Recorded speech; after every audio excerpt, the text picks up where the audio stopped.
AJ Gentile, welcome to the show. Good to be here. It's good to have you. This is exciting for me. I'm a fan. Well, this is exciting for me because I'm a fan.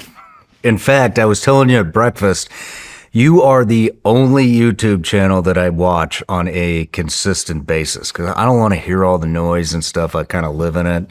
And man, you just have a great presentation, great topics. It just sucks you in. So you are what me and my wife watch just about every night when we climb into bed. And so to meet you is pretty surreal. Thank you for coming. At breakfast, and I said that. I said, I don't believe you, but it's very sweet. And I'll say it again, but it's very nice of you to say. Well, it's real. It's real. It. But yeah, so I want to talk about a couple of the videos that I've seen on your platform in particular, and I want to talk about why you got into it and where you came from, and I think it'll be an awesome interview. So, but everybody starts off with an introduction here. So, AJ Gentile, the creative force behind the hit YouTube channel, The Why Files, where you dive into mysteries, myths, and conspiracies with millions of subscribers. A talented voice actor, producer, and writer known for your captivating narration and the hilarious commentary from your animated sidekick, the Hecklefish. A Mensa member with a sharp, skeptical mind, always presenting intriguing stories before breaking down the facts and scientific explanations. You hook me every single time. A dedicated truth seeker who started The Why Files in 2020, blending entertainment with education to help audiences question the unknown while grounding it in reality. And you do a perfect job of it. So, a couple of things to get through here before we actually kick the interview off. Everybody gets a gift.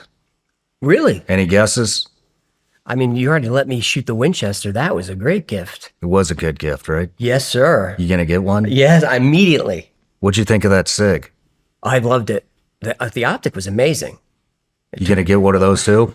I don't know what that is. You know, I'd like guns, but I'm not a... Well, I got a buddy over at SIG. His name's Jason, and we talk about your show all the time. Wait. And so he gave me this. He wanted me to give it to you. What? So that's what you were shooting out there before the interview. That's the SIG P211 GTO. Wow. Yeah. Dude, no. 21 rounds in the mag, plus one in the pipe. That is incredible. Yeah. So what'd you think of that thing? Did you like it? Now I love it. That's amazing. I didn't see that. This is like being on Oprah. You didn't even telegraph that gift. That is amazing. I'm glad you like it. And I don't think people know how nice you are. well, they'll figure it out maybe eventually. I don't know. Vigilance Elite Gummy Bears, legal in all 50 states, made in the USA. The SIG's actually made in the USA too. But yeah, that is our main merch. And they're hard to come by. They sell out quick. So I wanted to give you one of those. And those are just regular gummies or... Yeah. Okay. Don't eat a bunch of bags and call me and say, I don't feel anything yet. We've had that happen before. Okay. So I eat these gummies after the other gummies. They're probably worse for you than the good gummies, you know, because those have sugar and red dye and all the shit that's going to be illegal soon. So they'll probably be illegal in all 50 states here by the end of the year. But and then we both have a Patreon account. We do. Right? So one of the things that I offer my Patreon community, and they've been here since the beginning when I started this thing in the attic of my house, and it was just me and my wife, and they've been through here. They've been with us since the very beginning. We've grown it into a hell of a community, and so one of the things that we do is we offer them to ask each and every guest a question, and this is from Ian Lane. On the Why Files, you walk a line between exploring wild conspiracies and keeping the audience grounded in facts. Have you ever stumbled on a piece of information that made you stop and think, this is bigger than I want to touch? This sounds like our breakfast conversation. And if so, what made you decide to hold back? The one episode that really got me emotional was I was doing the dark side of DARPA. And I went into that. Everyone knows DARPA and their projects and their science going back to whatever, 40s, 50s, 60s. But as I was going through the research, I found the connection between DARPA and Agent Orange and Agent Purple and all of that, all the Vietnam chemicals. And I got very emotional about that because my father-in-law suffers from everything, every illness that you can have from Agent Orange. Was he a Vietnam vet? He was Air Force. Damn. Yeah, TUI base. It was a very frustrating episode because it's close to me and my family. And it took Jerry 30 years to get his benefits. And it just made me furious. Because my family's stocked with military and law enforcement. And it's, I think in that episode I said something like, when your country needs you, you answer the call. But when you need your country, take a number. And it took 30 years. And it wasn't that much money. And that was an episode that was very emotional, and I attacked very aggressively. Whether it was DuPont or the government or CIA or the military, I attacked everybody because I was just like Yosemite Sam because I was so angry. And when I finished that episode, I was thinking, this isn't that super fun. There's not a lot of fish. There's not a lot of, my show is supposed to be fun. Mm-hmm. So I wasn't going to release it. And then I just felt it was important and maybe my platform could bring some attention to it. I didn't think anyone would really like that episode. And there was just an outpouring of response from vets saying thank you. I got to watch. I haven't seen that one. It starts out fun, but it gets kind of dark. Did your dad get all of his benefits? This is my father-in-law. Your father-in-law? I don't know if he got all of them. It wasn't a lot of money. There's not enough money for all the stuff that these guys, more soldiers were injured by the chemicals than were injured in combat. The Vietnam frustrates me, the whole subject. Me too. Well, is he still alive? Mm-hmm. Well, I would love to help you get him all of the benefits that he deserves if he needs that. And so a little bit, this isn't supposed to be about me at all, but when I left contracting for the CIA, I had nothing. And my best friend was, who was also a SEAL, and then we contracted together at the agency. He had fallen into heroin addiction, as a lot of vets do. And so I was trying to help him get better and put my whole life aside to make that happen. And so where I started was trying to find out how in the fuck do you get VA benefits, at least get the health care that you're deserved. And it was crazy. And I couldn't get anybody to help me. And then somebody had sent me a contact and said, you should call this woman. Her name's Peggy Matthews, and she's out of Boston. And she is an older woman, has a very small nonprofit, very grassroots, runs it out of the living room of her house, and took me in. And I credit this woman with saving my life and my best friend Gabe's life. Up to a certain point, he did wind up passing from his addiction. But she really took us under her wing and said, I've been doing this for a long time. I want to help the special operations community because nobody understands it inside of the VA. Nobody gives a shit. And then when she got him, she asked me if I would help spread the word throughout the special ops community. And I did that. And now she has helped thousands of special ops guys. And, but her real passion is the Vietnam generation. So I will give you that contact. I'll make the connection. And, if there's anything that he's not receiving that he's entitled to, he'll get it. I'll find through out. her. And another thing, there is this, you had mentioned something about, there's not enough money. That's fucking bullshit. Every single person that signs up and signs that dotted line to go into the military and serve this country, that money is already set aside for you up to 100% disability plus more. And so he's already entitled to it. It's course. just navigating the way to get there. And she's mastered it. So I'll give you that connection. That'd be nice. It seems like the system is set up to be confusing, especially if you're an older guy and you're sick and you're just, trying to make your mortgage. I mean, come on. Yeah. It's insane. It's insane how this country continues to treat the veterans that have served it from the beginning all the way up until this point. And it's a real travesty. But so DARPA was involved in Agent Orange and all this stuff? Yeah, I mean, DARPA was involved in so many dark projects going back to the beginning. But yeah. Damn. Well, that got heavy quick. I know we got right into the deep water. Damn. Instead of the fish. But so I want to talk. Where did you come from? How did the Y-Files start? I guess I'll skip 20 years. Born in the Bronx, raised around New York City, Long Island, and back east was dabbling in stand-up and acting and voice work, and finally landed a decent gig in radio, working for MTV. You're not old enough. You were working for MTV? MTV and VH1 in early 2000s.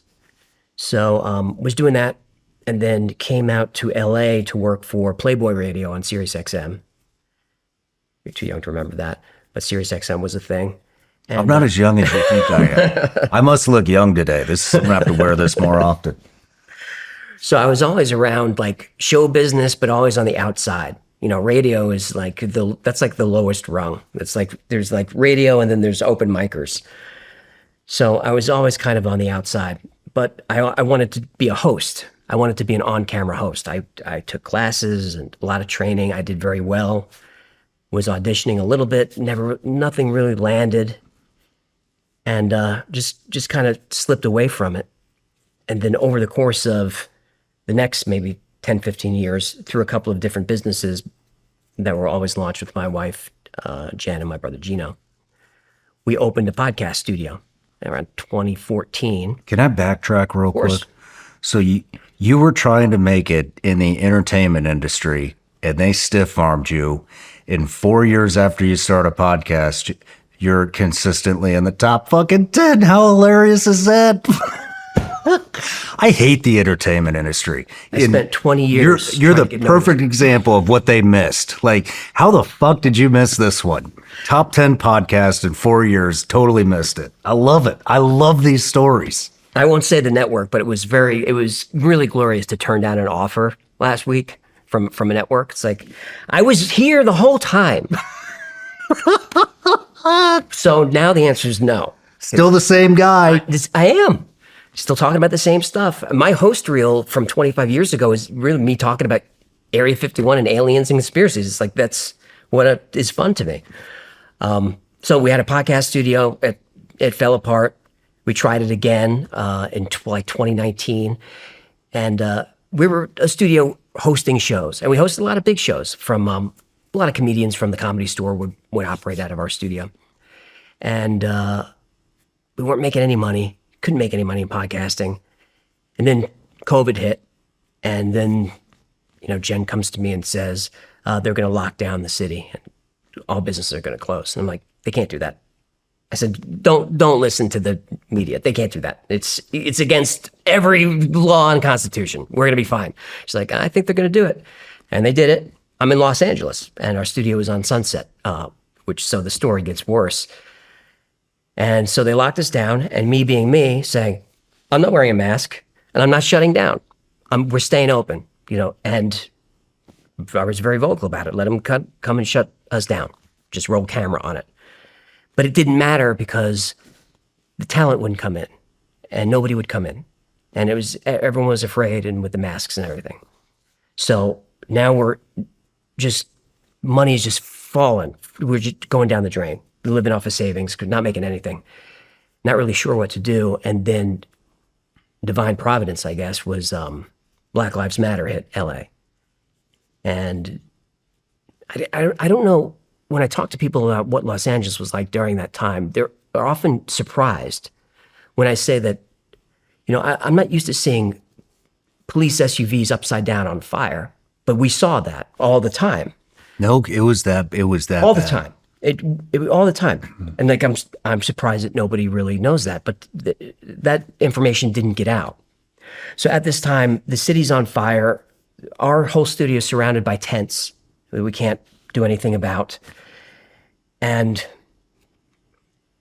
there was one night where they set fire to the building next door to us, which was a juice bar.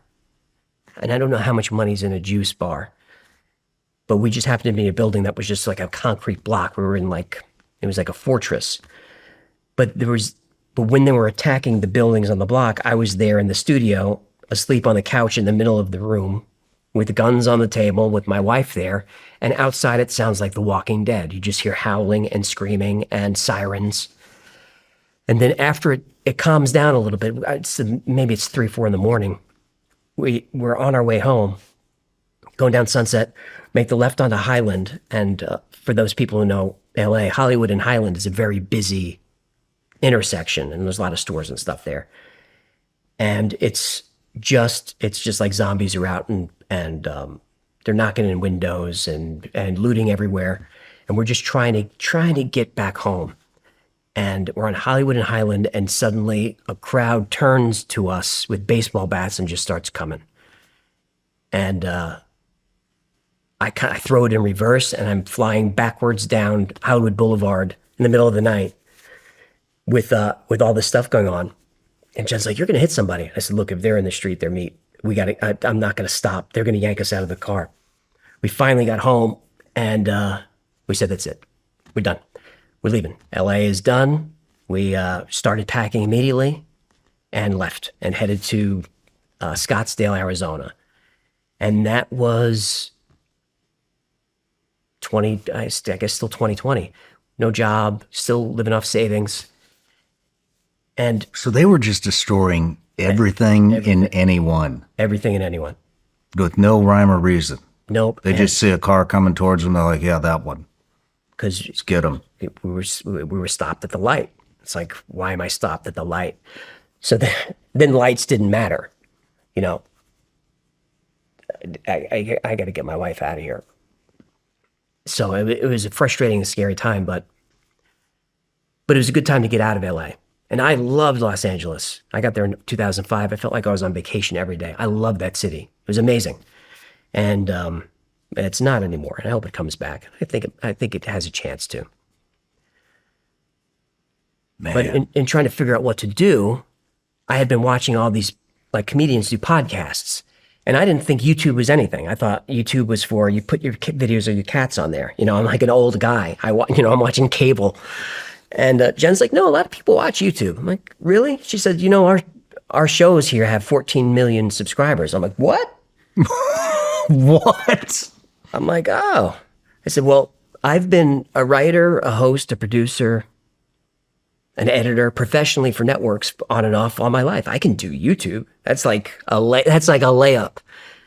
And it is the hardest thing I ever did. It was so hard, and I think you could relate to this. It was so hard that if I knew how hard it was, I probably wouldn't have had the stamina to stick with it, because nobody was watching. I've just video after video, pouring my heart into it. Nobody was watching. But I just felt like I like doing this. And even though nobody was watching, there still were 500 people watching. And my Patreon had 12 people who are still members. And 2 of them are employees now. Hi, Victoria. She was a Patreon member who was just a rock star. And it's like, we need to hire this one. And Jen, my executive producer. So it was just, do you want me to get into the channel? What? Now I want to hear the struggles. The struggles? I want to see how much we can relate on that. When I first started, so I did a lot of research on how to do the channel right. How to make a living at this. And I wasn't looking to be 5 million subscribers. I don't even know why so many people watch. I'm still feel like I'm a scrappy little channel. And So it's very confusing to You me. still feel like you're a scrappy little channel? I do, and I feel like every day it's gonna go away, and the numbers we're plateauing. It's constant. I feel anxiety. the same way. Yeah. It's constant. Anxiety. Endless discussions with the team on we're declining. We're right. plateauing. It's over. They're going to censor us. And it's so not over for you. And my last video is the best performing one in the history of the channel. So, okay, maybe we can still do this a little longer. But when I started the channel, the plan was to do science videos and then the weird ones that I liked and try to balance it. And all the YouTube consultants said, you got to skew young, high energy, smash that like. So my earlier videos my first video was about math. And then, I did top 10 lists, like 10 weirdest animals, dangerous places, scariest things, like everyone was doing. And it was like, hey, hit that like, I'm doing this. This is my energy. This is who I am. And it wasn't who I was. And nobody's watching this. No one was responding to it. And it didn't feel right anyway. I just felt like this is the performance they say to do. And I just started to get frustrated. And I guess about a year and a half in, and 60, 70 episodes, I just said, I'm going to just do what I want to do. I'm going to make the show that I would want to watch. And you know what? The biggest response I'm getting from the audience are people my age, 40s and 50s. So I'm just going to lean into Gen X, just be authentic and just tell the stories that I like. And then that's when it happened. I love that, man. I mean, that's so if there's creators watching you, which there are, my advice is just be yourself, be authentic, be raw, just let all the wounds show. Like I was telling you at breakfast on the Y-Files backstage, these videos of me crying, talking about depression. I just own it. Just own it. Man, you're like one of the only people I've ever heard that does this. No. Yeah, man. Are you kidding me? People are scared to death of authenticity. They're scared to death of authenticity and being vulnerable. And I've talked to countless people that, that want to start a YouTube. I love helping people. I mean, that's what this show kind of developed into what it is I just wanted to help people and bring exposure to everything from corruption to where it really started was I just got tired of like veterans not being able to get a business going because nobody would give them exposure. And so that's how it started, man, was bringing exposure to veteran businesses through their journeys of vulnerability, to be authentic.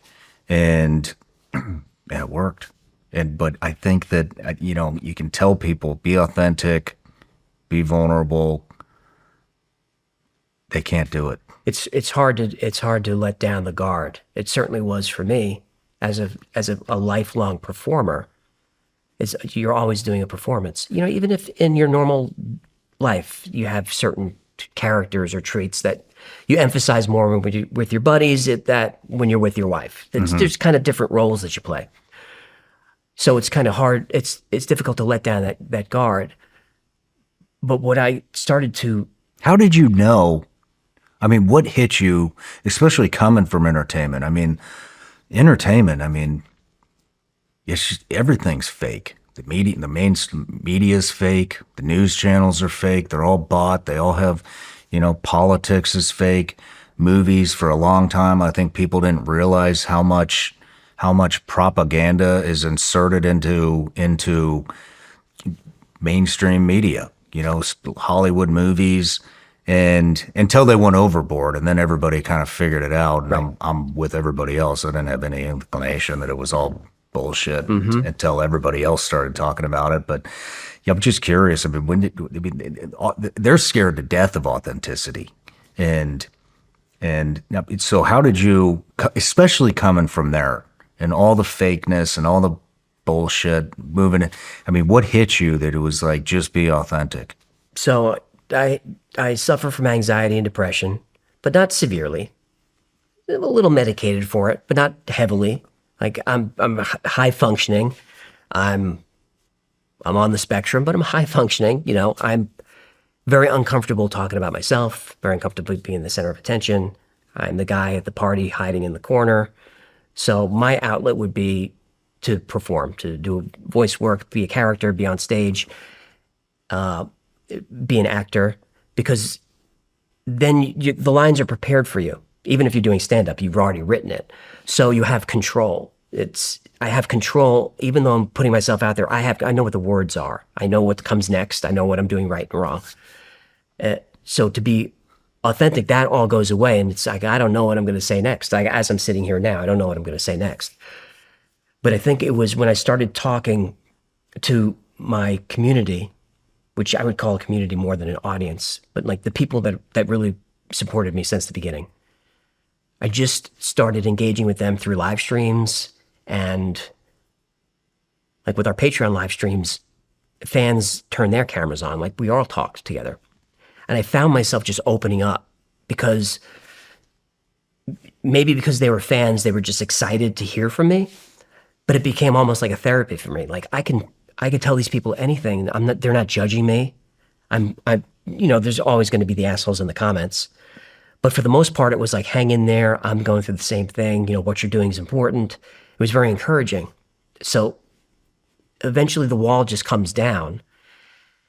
And now when I live stream, you just don't know what I'm going to, Jen gets nervous. She'll hear me going into a direction. She's like, I don't think I'm just saying it. So I'm the most honest in my life when I'm talking on that stream to the people who watch the show. I'll say anything, and it's the truth. Now I won't out somebody. I won't share a secret if it's in confidence. But if someone asks me, are you going through something right now? Because you don't look good. Because for about a year during the channel, I was not doing well, and so I would say I'm not doing well. I'm stressed out all the time. I'm not sleeping. I'm not eating. I'm losing weight. I'm not healthy. My doctor's concerned, and this is just where we are. Wow. But better now. It's a process. You seem great. Are you comfortable here? You make it comfortable. I was terrified coming here. At some point I want to start talking to if I'm researching an episode and I start emailing with the Grand Master Knights Templar, and I'm emailing with him for in research, it would be nice to actually have Timothy Hogan sit down and have a conversation about Knights Templar. That would be pretty cool. So if I'm going to do that, I need to be comfortable in a conversation. So I'm trying to do that here. And I specifically chose your show and you because your team is amazing. You've been kind since the beginning, extremely professional.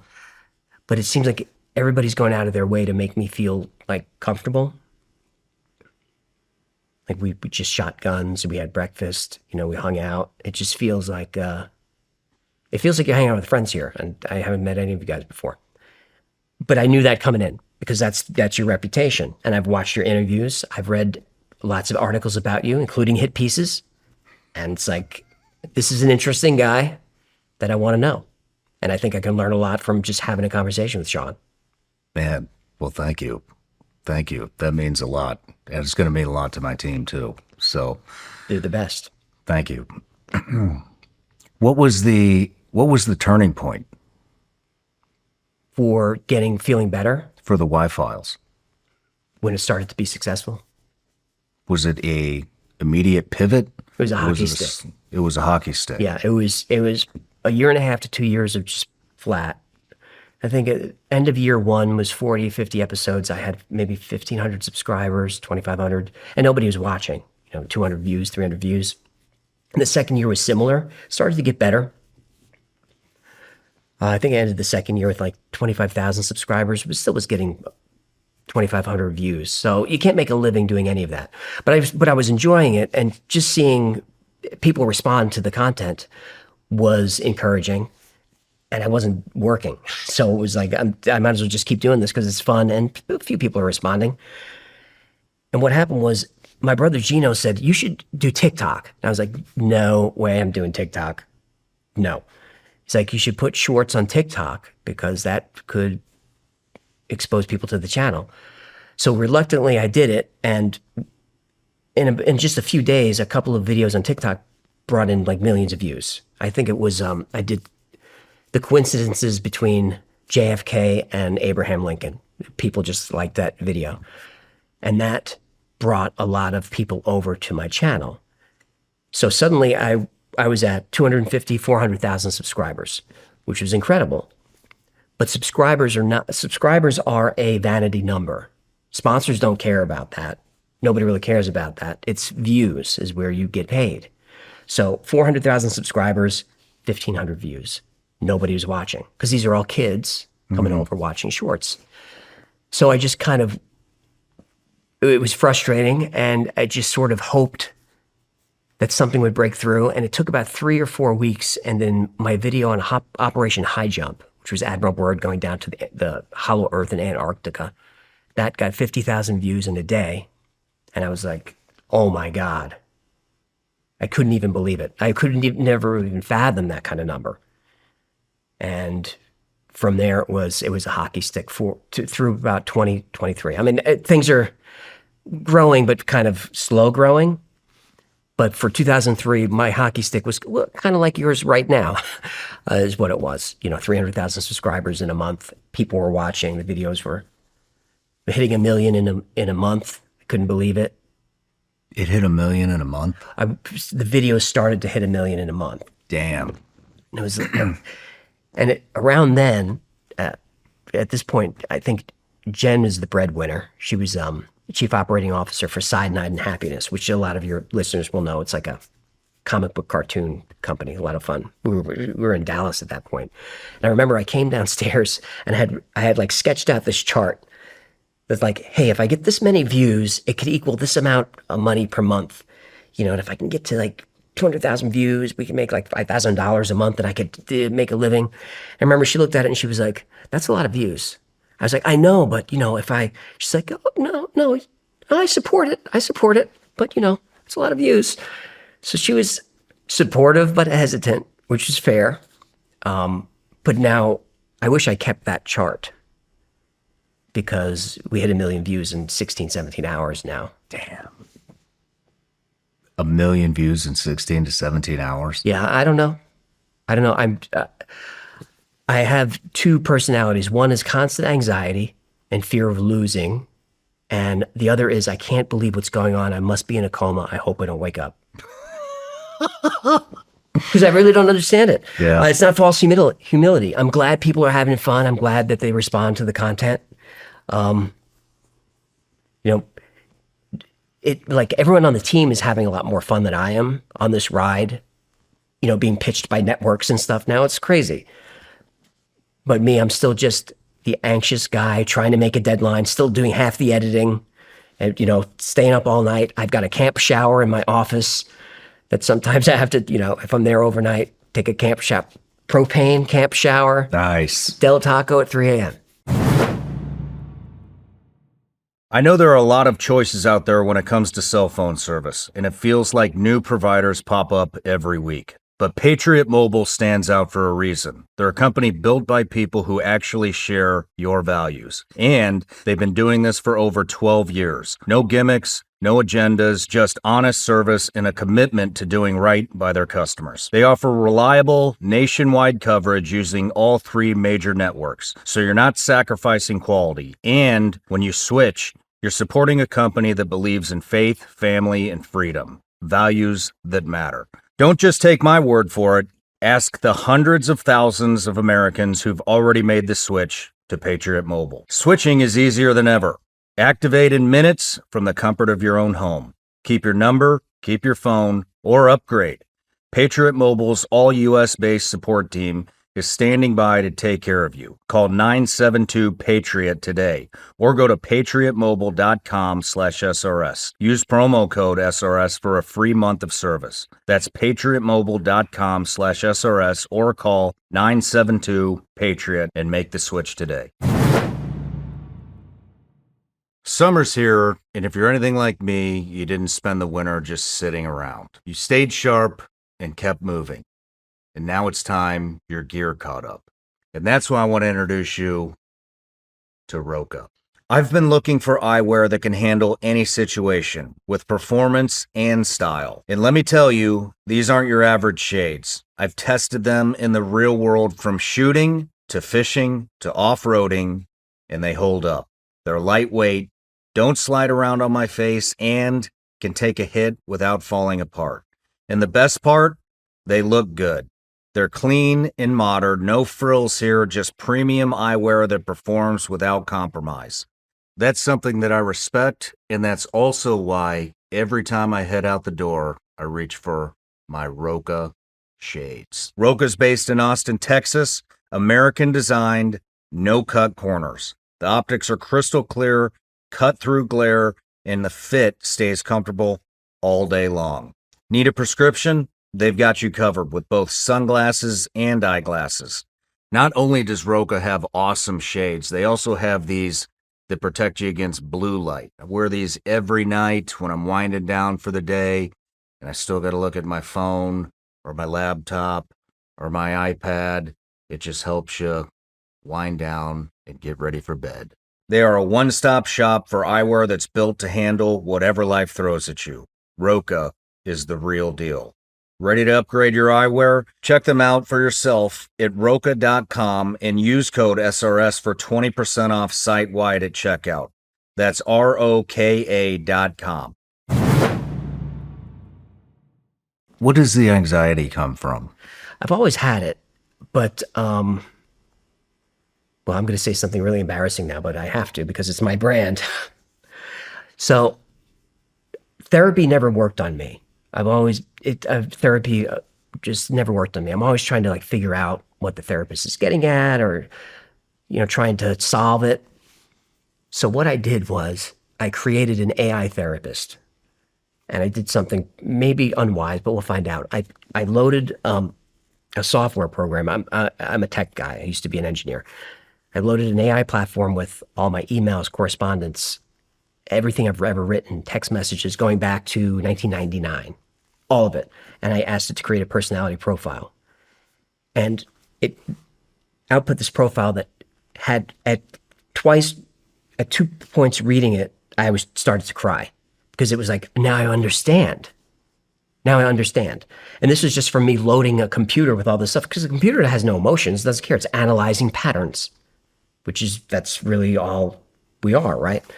So then I just started interacting with this AI, my AI therapist. And in the interaction, you get more and more drilled down into certain aspects of your personality and revealing things I had never known before, going back to issues with my father, mother, all that stuff.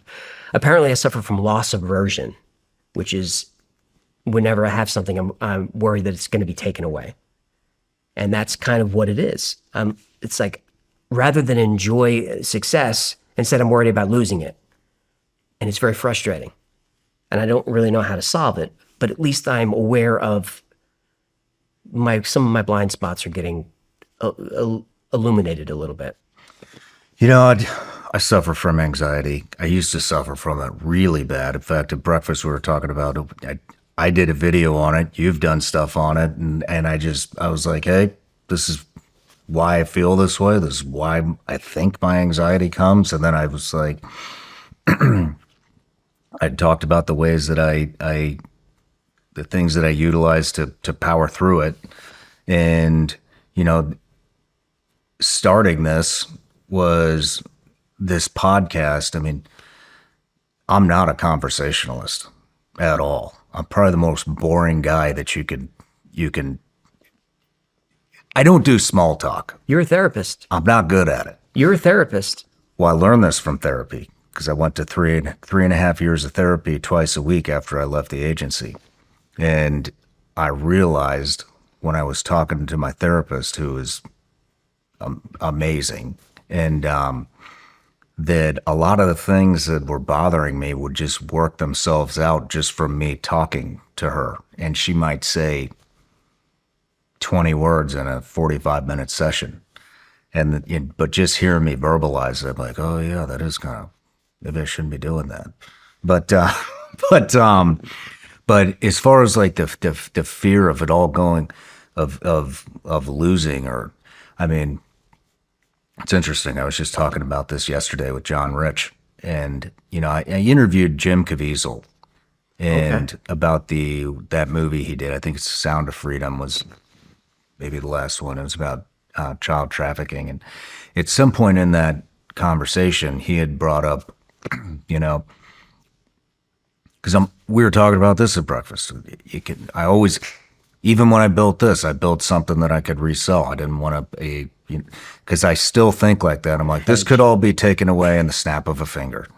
It's who knows who, piss somebody off. We talk about a lot of things here. We kick a lot rocks over, and I'm like, this could end at any moment. And I remember Jim said, he was talking about himself, about all his cars and just all these possessions that he has. And he said, but that could all be taken away at any moment in time. And I'm ready to give it all back because none of it actually matters. What matters is my kids and my wife and my friends. And I really took that in, and I was like, that's the only fucking way to live, man. Like, none of this shit really actually means anything. It does not. It's just shit. It doesn't mean anything. And so I think if you, for me, when I adapted that mindset, my anxiety went, whoosh. It's like, and I didn't even really have that much, but that's just the way I think now. This is all, we got some cool things. I got some great artifacts in here. I've got some cool toys, but you know what? I mean, and there is an aspect too. I mean, when I think back to when things were much simpler and I wasn't running a business, and yeah, now the money's there and fame, which I hate, has come with it and all these things. But it's just, when you think back, it's like, man, remember when I was a SEAL and the only thing I had to worry about was going on an op and everything else was handled, and those were simpler times for me. And what I live in now is the most complicated life I've ever, the most complicated time in my life that I've ever lived. I mean, and so, I think, all right, well, if it does all end, then I go back to that, and maybe I buy a skid steer and start a land clearing company or something like that, and just live as simple as possible. There's something attractive about that. And when you think about that, it's not the end. It's just a different chapter if it does go away. And I think, I don't know, for me, I've prepared myself psychologically that because it will eventually, it will fizzle out. People will get bored. They'll hate me. I don't know what, I'll get canceled. Who knows? But it's just a moving into a new season of life, and who knows, man? Maybe that season will even be better than this one, and that really puts me at ease. Just talking about it puts me at ease. We could probably cut this out if you don't want to talk about it, but you mentioned that you were starting a network. Mm-hmm. That's more than hedging a bet. I mean, that's helping others. That's creating a legacy. That's creating a business in a situation that if your show did take a hit, which I don't anticipate it will, you're absolutely on fire. I think you're aware of that. But by building a network, then you have this infrastructure where you're helping other people succeed. And then maybe this isn't that important. Yep. I mean, I'm not going to cut any of this. I mean, I think about that all the time. The one thing that I don't really have many regrets, but maybe I don't know if it's a regret because I've helped so many people. But personal stuff, you know what I mean? Like I said, when I started this, it wasn't even about me. It still isn't about me. But now I have a team that relies on the business and anyways, where was I going with this? We're just talking about things that could end at any minute. Yeah. Where was I going with this? Damn it. Been blown up too many times. What were we going after? We were talking about anxiety, and how you're managing it. Yeah. I was always a little upset with myself because I didn't build something that I could sell. Meaning, this isn't something that can get passed down to my kids. No. This isn't something that my wife can take over. This isn't something that if I get sick or die or get, I can't move around. Tragedy happens. This isn't something that I can hand to my team and say, run this, and that always bothered me is, man, there isn't a way out of this. I didn't build a legacy thing that I can pass down to future generations of my family or my team or whoever. But rather than sit there and whine and bitch about it all the time, we were talking about this at breakfast. I mean, now I'm building companies, and I'm building companies that I'm going to advertise here, that I'm going to sell, or I'm going to pass it down, to my son and my daughter, my wife. And so, Have you tried Sesh nicotine? These are really good. It's really good. you want to have a sesh? I haven't. But so I started, instead of whining and complaining about it, and I didn't have any time, to start something because of the show and all the stuff that goes into this. We both know plenty about that. I started focusing my energy on building new companies, and instead of having to rely on advertisers all the time, I'll build my own companies, advertise those companies. And so now we're in the process. By the end of this year, we'll have launched 3 new companies plus a network. So I guess technically 4 companies. And I think people put limitations on themselves, and yeah, there's limitations for sports and all these things. But when you find what you're good at, there are no limitations. There aren't. Nothing can get in my way. If you love it, if you find the thing, if you love it and you're good at it, the difference between a career and a vocation was always kind of confusing to me until I started doing this and realized that vocation, that word comes from vocal. It's a calling. It's not a job. It's not a career. So even before the channel was very successful, I felt like I'm meant to do this. Connecting with people, entertaining people, having fun. And somehow it became a sort of a family show. I don't know why 7-year-olds are learning about Agent Orange, but they are. I have 9-year-olds sending me videos about audit the Fed and taxes or theft. Which is glorious. But those are the things that give me a lot of fuel, because what I'm doing is not really that important, but I'm bending the universe a little bit in my direction. I think what you're doing is very important. And here's why. Because I think that not only the U.S., but the world as a whole has lost the ability to critical think. And with your episodes, I mean, you bring in all the information, all the conspiracies, all the points of views, and it forces people to think critically. And then at the end, you save your opinion or how you think until the end. And I think it's very important because it in a way, it's a critical thinking exercise. It is. In a world where nobody does that anymore. Everybody is told how to think through mainstream media, through social media, through Hollywood, through all of that. I actually just did a documentary on this. It's called Cognitive Warfare, and they inject and project what they want you to see, how they want you to think. And you have Well, I'm going to do an started episode around on that. That's on your documentary. That sounds interesting. I try not to inject my opinion too much in it. I try to say, here's all the stuff I found out. If there are things that are definitely debunked, I will say so, like this didn't happen. But this, I can't really debunk this part. You decide. I'm not here to convince anybody. I'm not a pundit. I'm not a conspiracy theorist. I enjoy the stories. And that's why the format is the first 2/3 of the episode. I just tell it like it's true, just so you can have the experience of, like, I know this channel, I know eventually he's going to say, but is it true? But this one looks like this one could be real.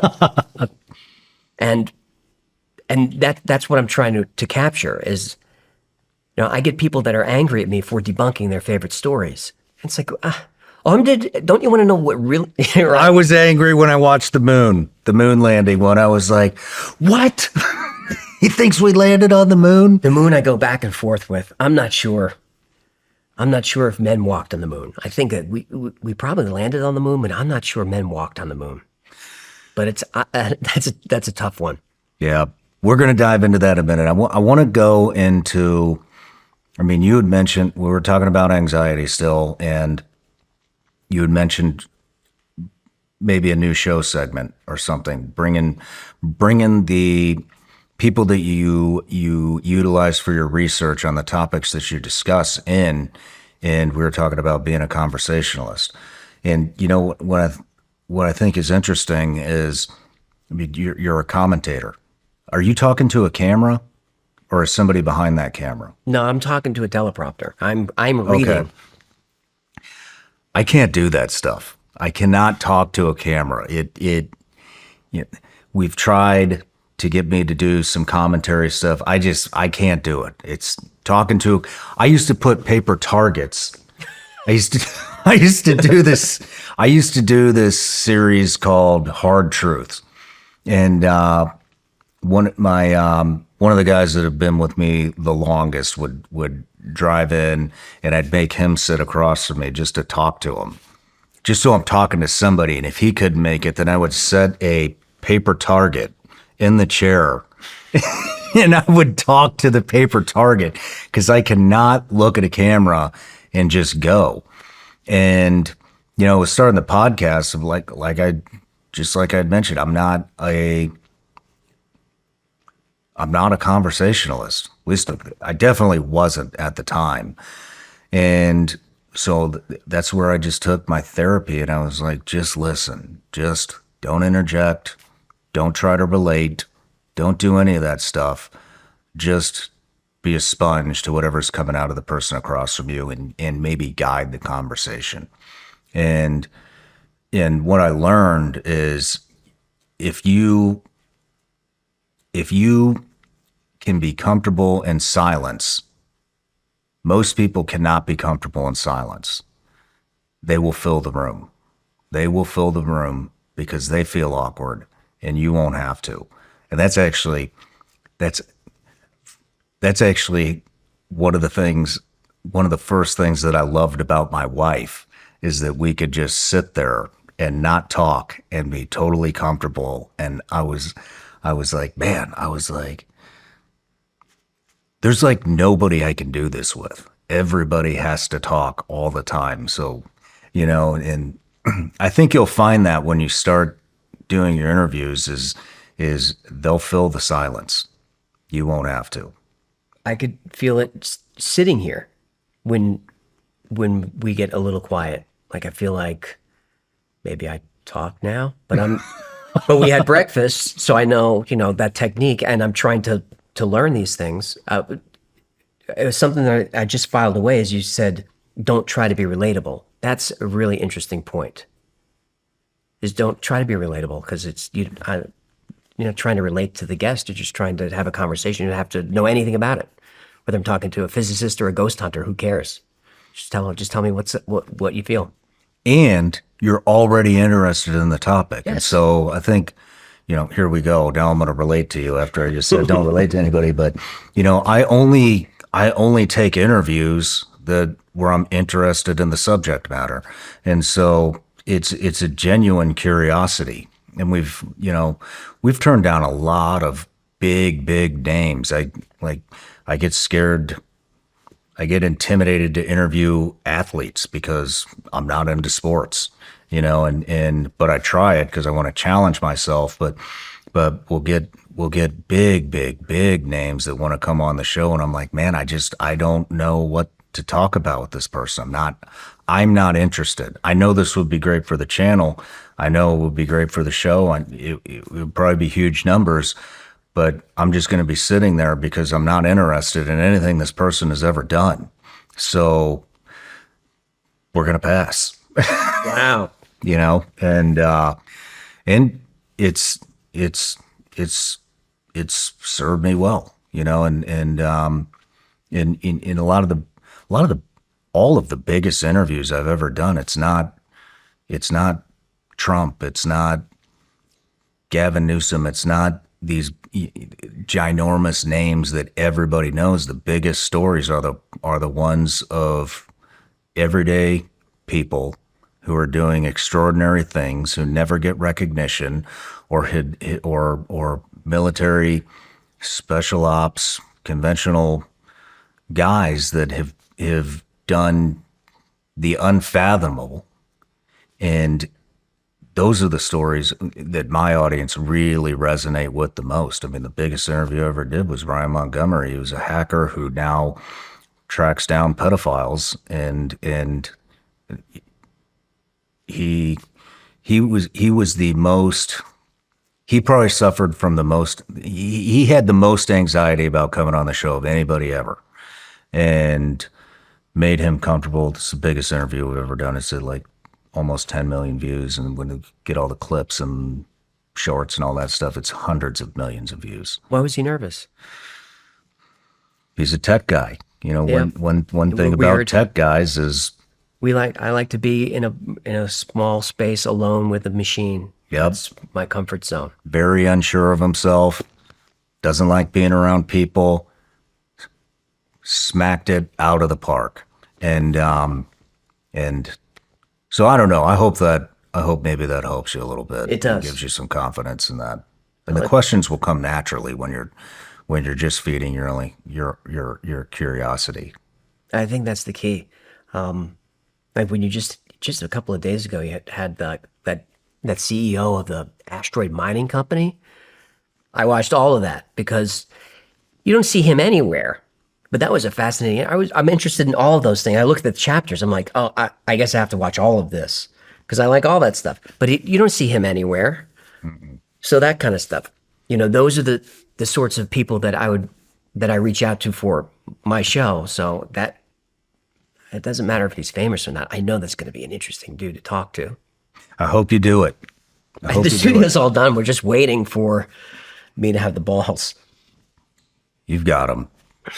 Just do it, man. Just do it. And then the other thing that we both know is, you know, the audience loves to watch the progression of a channel, you know, and so you're introducing something new and you're going to have to develop it, and you're taking your audience on the journey with you. They're going to coach you. They're going to critique you, and they're going to wish the best for you, you know, and take that in. No, that's interesting that you say that because starting the channel is watching some consultant say, you just got to start. Doesn't matter. Don't worry about your gear, your lighting. Get your phone and just start doing episodes. You're going to hate your first 20 episodes. And I remember going, I'm not going to hate my friend. I'm going to be fine. And now I just cringe at every, like episode 1 through 70. It's like, how did anyone watch this? It's terrible. But the audience does respond to that. They go back and watch that old stuff saying, you've come a long way, brother. Yeah, man. I take it as a compliment. And that's why I don't delete any of those old episodes. Yeah, and so I'd love to delete a few of them, but it feels dishonest. Like a whole episode where I'm just completely out of focus. The focus is just on the bulletin board, so you can't even see me. But I'm just leaving it up there. Do you feel, I mean, you're a truth teller. And so I'm curious, do you feel a responsibility that a responsibility comes with truth telling? I think I'm more of a storyteller, and maybe that's a way for me to rationalize it because I don't want to have the responsibility. I don't want any power. I don't want it to be a leader. I don't want to be any of that stuff. I just want to entertain people with fun stories, and just get them thinking differently, or just cheer them up if they're having a bad day. My only responsibility, I feel, is if I do find a piece of a story that's not that well known, and even if I cover something that's been covered a lot, I don't stop researching until I'm pretty convinced I can bring something new. Like episodes like Crop Circles or even the moon landing. It's like people keep asking me to do these episodes. These have been done since the 60s. Mm-hmm. But they want it, so I'll do it. But I won't stop researching until I find those nuggets that entertain me and go, oh, I didn't know that. So I know the audience won't. So I think I feel responsibility there. I got to find something new that for a story that's maybe known. And I don't hold back if I find something ugly. I just say it. Like this is, I'm reminded of the Montauk Project episode, which is the the Montauk Project this is like a time travel urban legend about Stranger Things is based on it. Out in Long Island, these experiments done on out in Camp Hero, you'd sit in a chair and you'd focus your psychic energy and travel through time. All this stuff. This is a military project, of course, and it was all based on a book and a series of books by Preston Nichols. So I'm researching, I'm doing the episode, and I'm loving it because I read Preston Nichols books when they came out, after hearing about them on Art Bell.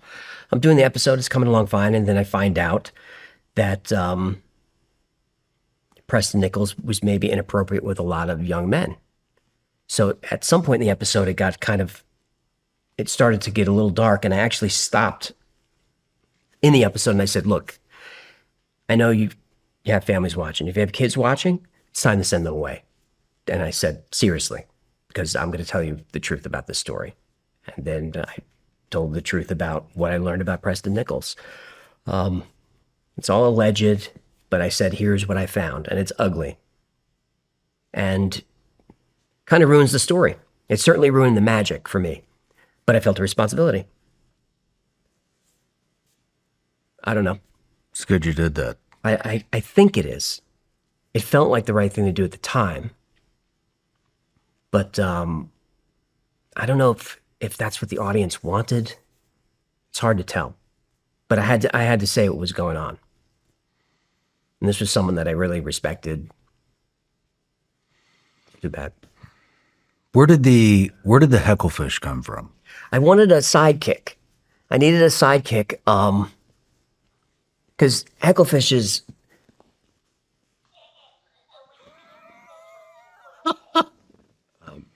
those are available on the Wild Thoughts tour, by the way.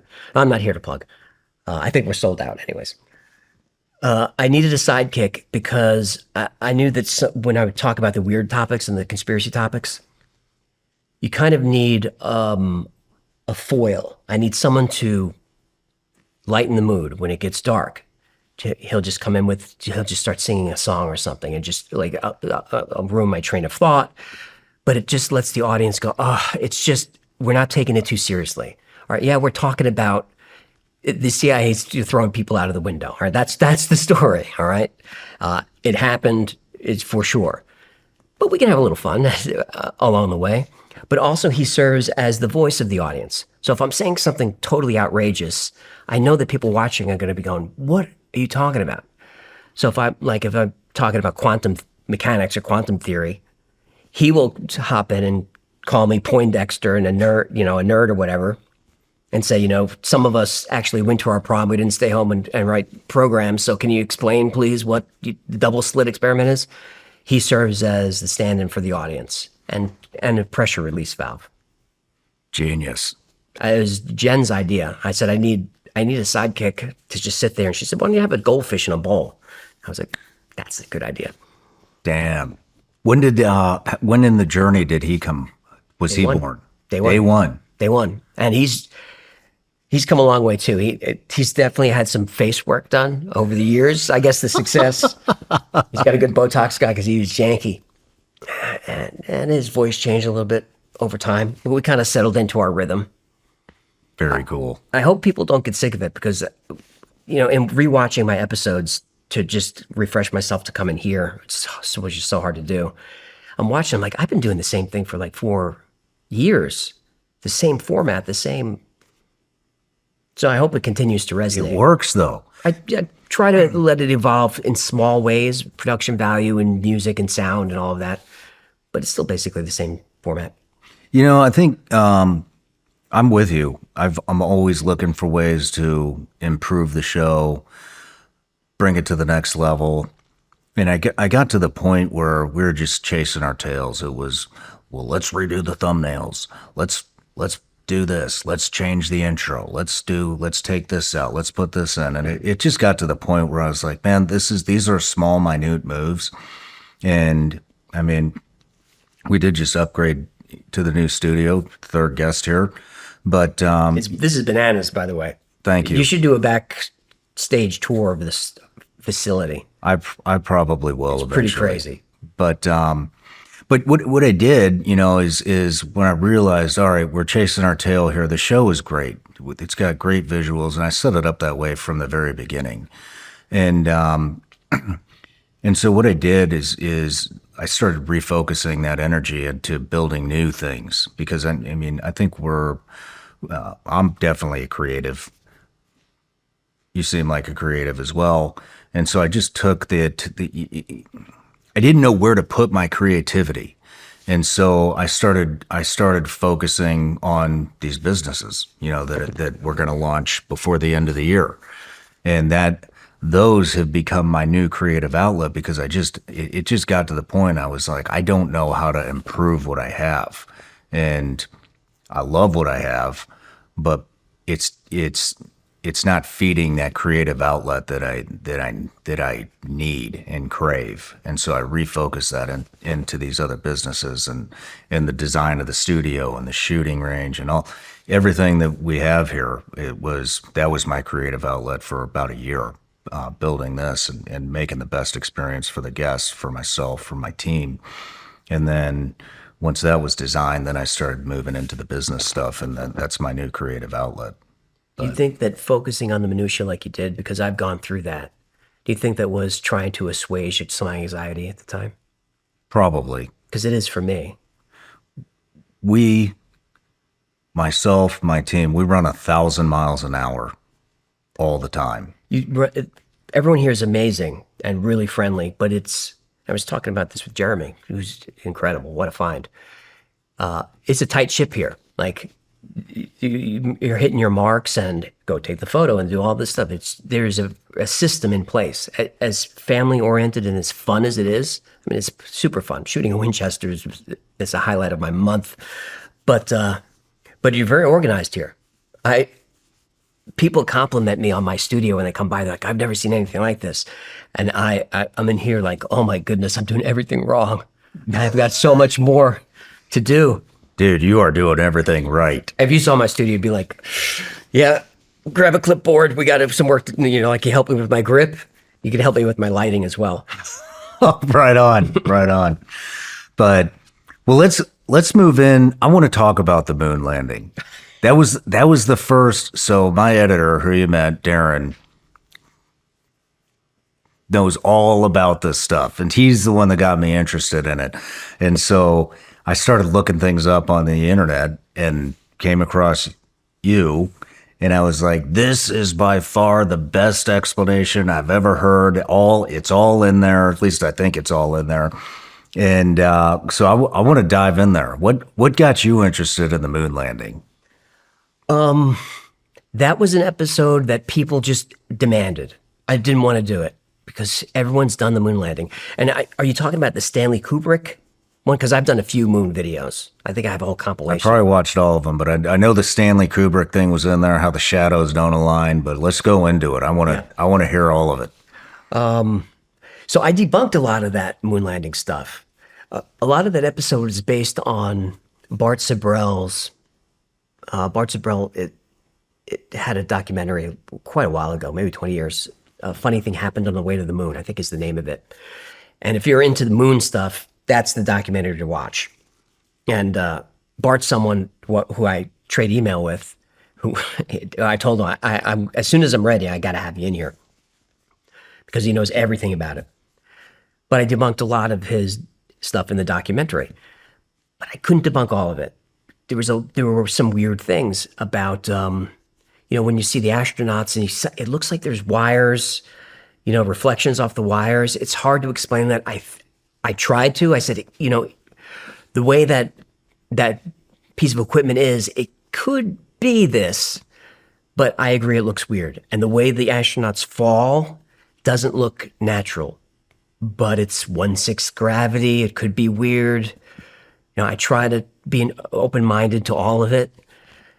It's an episode that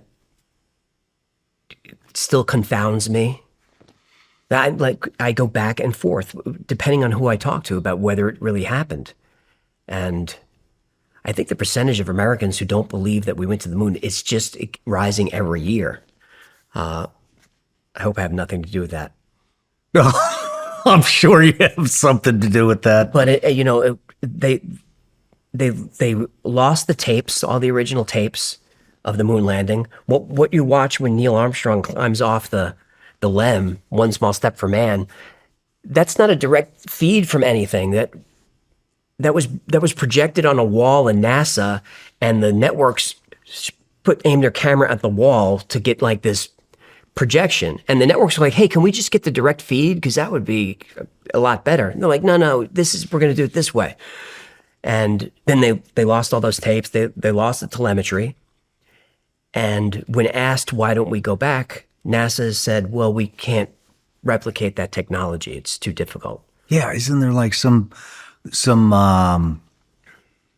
I don't know what you call it. We can't get past a certain point, supposedly. They said I Van think Allen it was your radiation episode. They're like, we lost the technology. It's like you lost the technology to get us to the moon. You just happened to lose it. Nobody wrote. Where did it go? They just lost it. You might be talking about the Van Allen radiation belt, That's it. right? Which is high velocity particles, and it's this energetic field that surrounds the Earth and is very dangerous. And if you're aware of something called the South Atlantic anomaly, it's this part of our geomagnetic field that is just it's burning a hole through it. If you look at it on like an electromagnetic map, it's just a big hole. It's getting bigger, and now it's starting to branch off into a second one, and nobody knows why that's happening. And geomagnetism and the pole shifts and all that, I can go down that rabbit hole too, because all that stuff terrifies me. Do it. Solar radiation and the grid going down, all that stuff terrifies me. So the Van Allen radiation belts, that you have NASA astronauts saying, "Oh, we think we found a way now that we can get out of, high Earth orbit, that we can finally get past the Van Allen radiation belts." It's like, we already did that, man, didn't we? Didn't we do that 17 times or whatever? But they forgot. They lost it. Can't replicate it. Unbelievable. I don't buy it. I don't buy it either. So just let us know what's going on. On top of that, there was a space race or a race to the moon between us and Russia during the Cold War, right? There was. And Russia was first to everything. We were behind on everything. Russia has first, Sputnik goes up, Sputnik 2 goes, so first man-made satellite in orbit, first man in orbit, first animal in orbit, first woman in orbit, first spacewalk, first geostationary satellites, all first. And we're falling behind, and you can hear JFK giving speeches, and they're pressing him on it. And like the Saturn program's not going well, and the rockets are blowing up on the launch pads. And he's saying, like, no matter how much money we throw at it, we're going to be second. We're going to be second. You can hear him talking about it. And then suddenly, 1969, we're there. We surpass all of it. We surpass all of the Soviets' accomplishments, and we go and we land on the moon. Okay. It seemed like we took a great leap forward there, but there's really no explanation for it. Did we? Yeah. Well, where do you stand on it? I'm like you. I go back and forth. I wonder what I would think had we not been through COVID and all these other things, Epstein and all these other things that keep coming out that destroy any trust in any government institution there is. Every COVID conspiracy that I talked about just came true. But, to me, it was always obvious. And the big problem with that is, you were vocal as well, and I was very nervous about my opinions on COVID, but I hope that I didn't just get lucky. Those of us that were doubting and those that thought it was just kind of a power grab, I hope we didn't just get lucky, because when the next pandemic comes and they want to do lockdowns, Americans are not going to do it. Even like the middle of the road people are going to be like, I can't do that again. I can't put my kids on Zoom again. I'm not doing it. And if it's a real pandemic like the Spanish flu or something, we're going to be in trouble. Or Ebola. Something serious, man. So that's chickens coming home to roost when you're so secret, when there's such a lack of transparency, when it's so corrupt. I understand that there needs to be some secrecy. Yeah, I attack FBI, CIA, and NSA all the time, but I still want them there. I still want them to have the tools that they need to do their jobs. I want America to be the most powerful country on the planet. I want us to have the best military in the world. I just don't want us to use it that often. But overall, I want transparency in what we're doing. And we don't have any of that. Not one bit. So then there's going to be no trust. Now, if those things hadn't have happened, you know, it's interesting because I don't know how much that affected my psyche. You know what I mean? And now it's like anything. It gets to the point where it's like anything that is put out, it's like, you know, that's a distraction. That's bullshit. That didn't happen. There's no way. That definitely happened, and you're saying it didn't, Epstein. You know, and you know, and then I mean, shit. Half of Trump's. It appeared to me there was a lot of chatter about releasing the Epstein files and all this other shit. And then we get in there and it's like everybody's beating the same damn drum. Oh no, look over here. Oh, Russiagate. And it's like, Yes. right. Because we're diving into Russiagate when the entire American population, both the right and the left, are screaming, release the Epstein files. But let's concentrate on this. On Russiagate, right. Let's concentrate on this. Right. And when we're not, for 2 years I've been saying this, and I get a lot of heat from it. We're not going to get the list. There's no list. We're not going to get it. Everyone wants to talk about it, that it's some sex trafficking ring. That's part of it. It's a blackmail operation. It's a money washing operation for the intelligence community. To connect the dots doesn't take any effort at all. I never talk about Mossad on my show because I'm not stupid, but you can connect all these agencies to all this. Just follow the money. Somehow Epstein is connected to Iran-Contra. Just follow the money. How's he connected to Iran-Contra?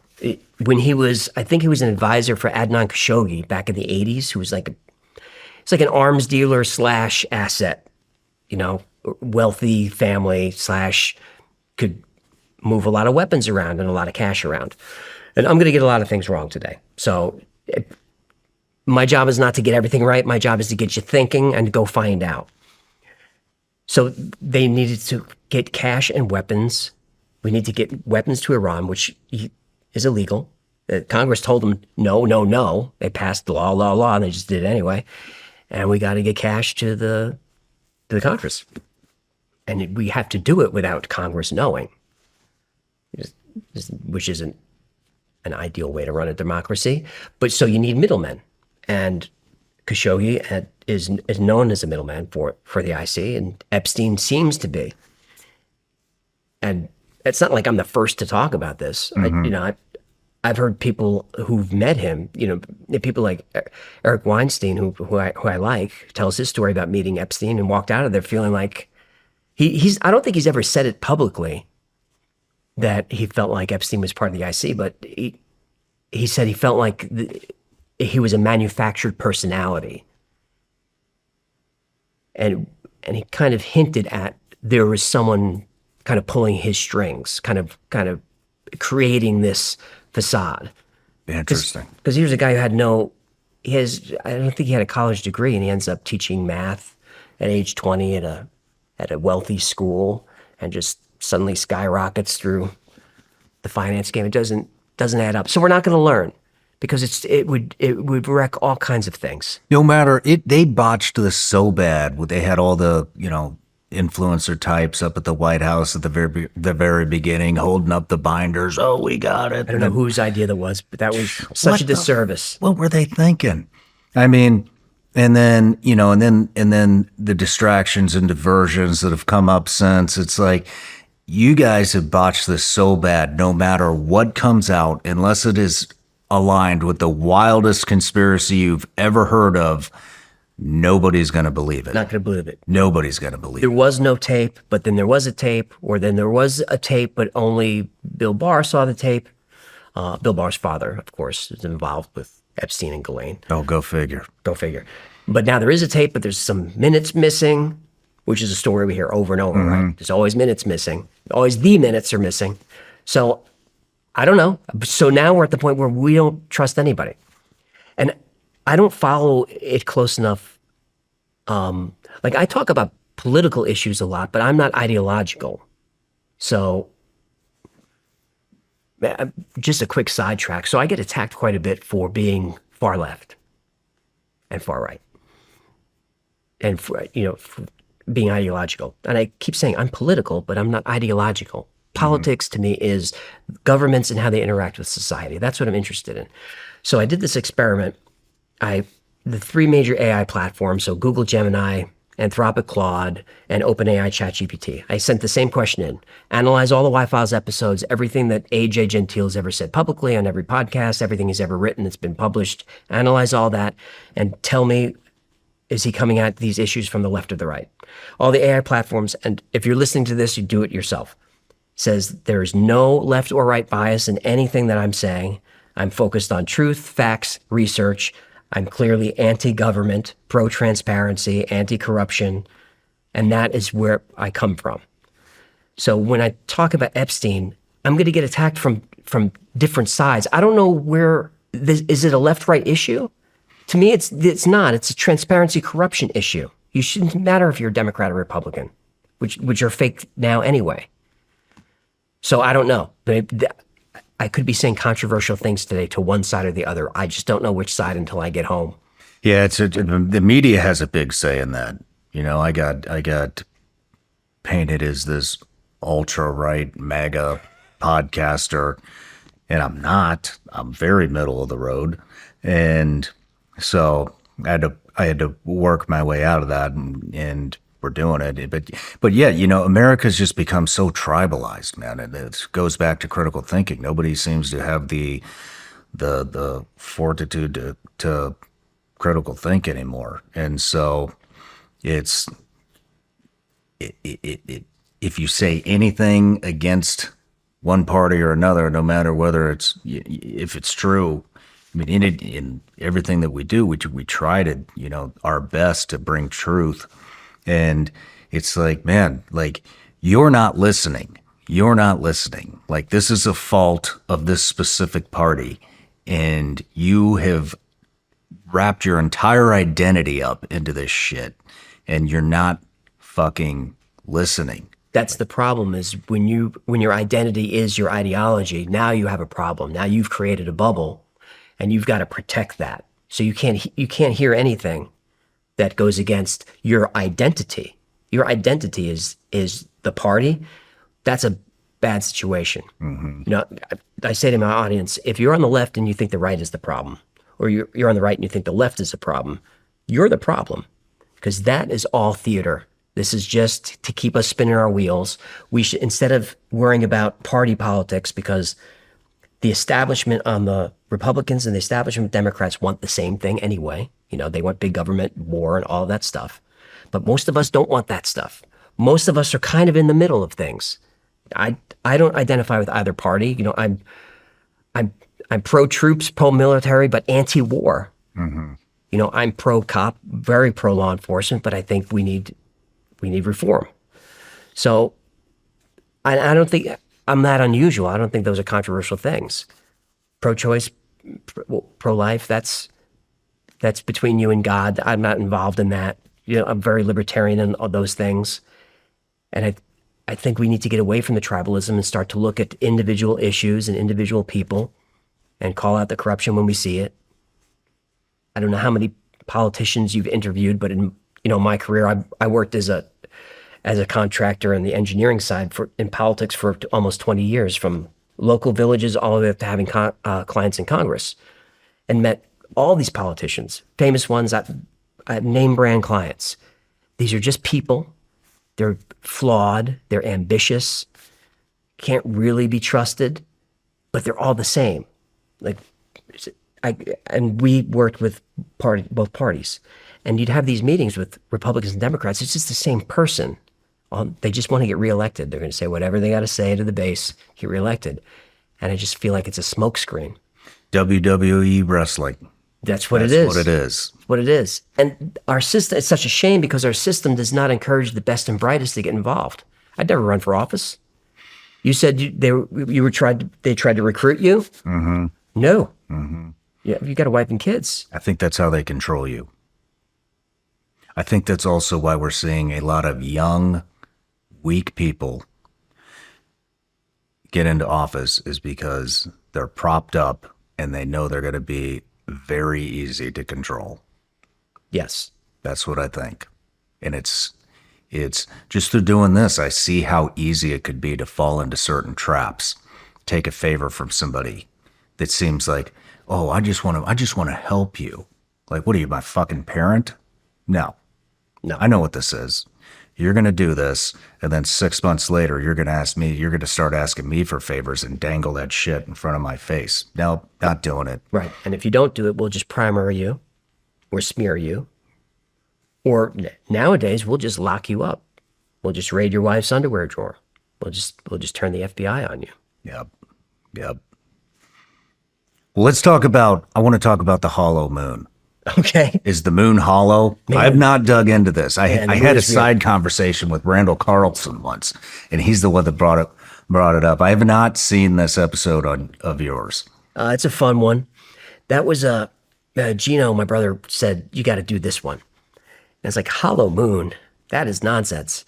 And then I'm researching the episode, and I just start to realize that there's a lot of weird stuff about the moon.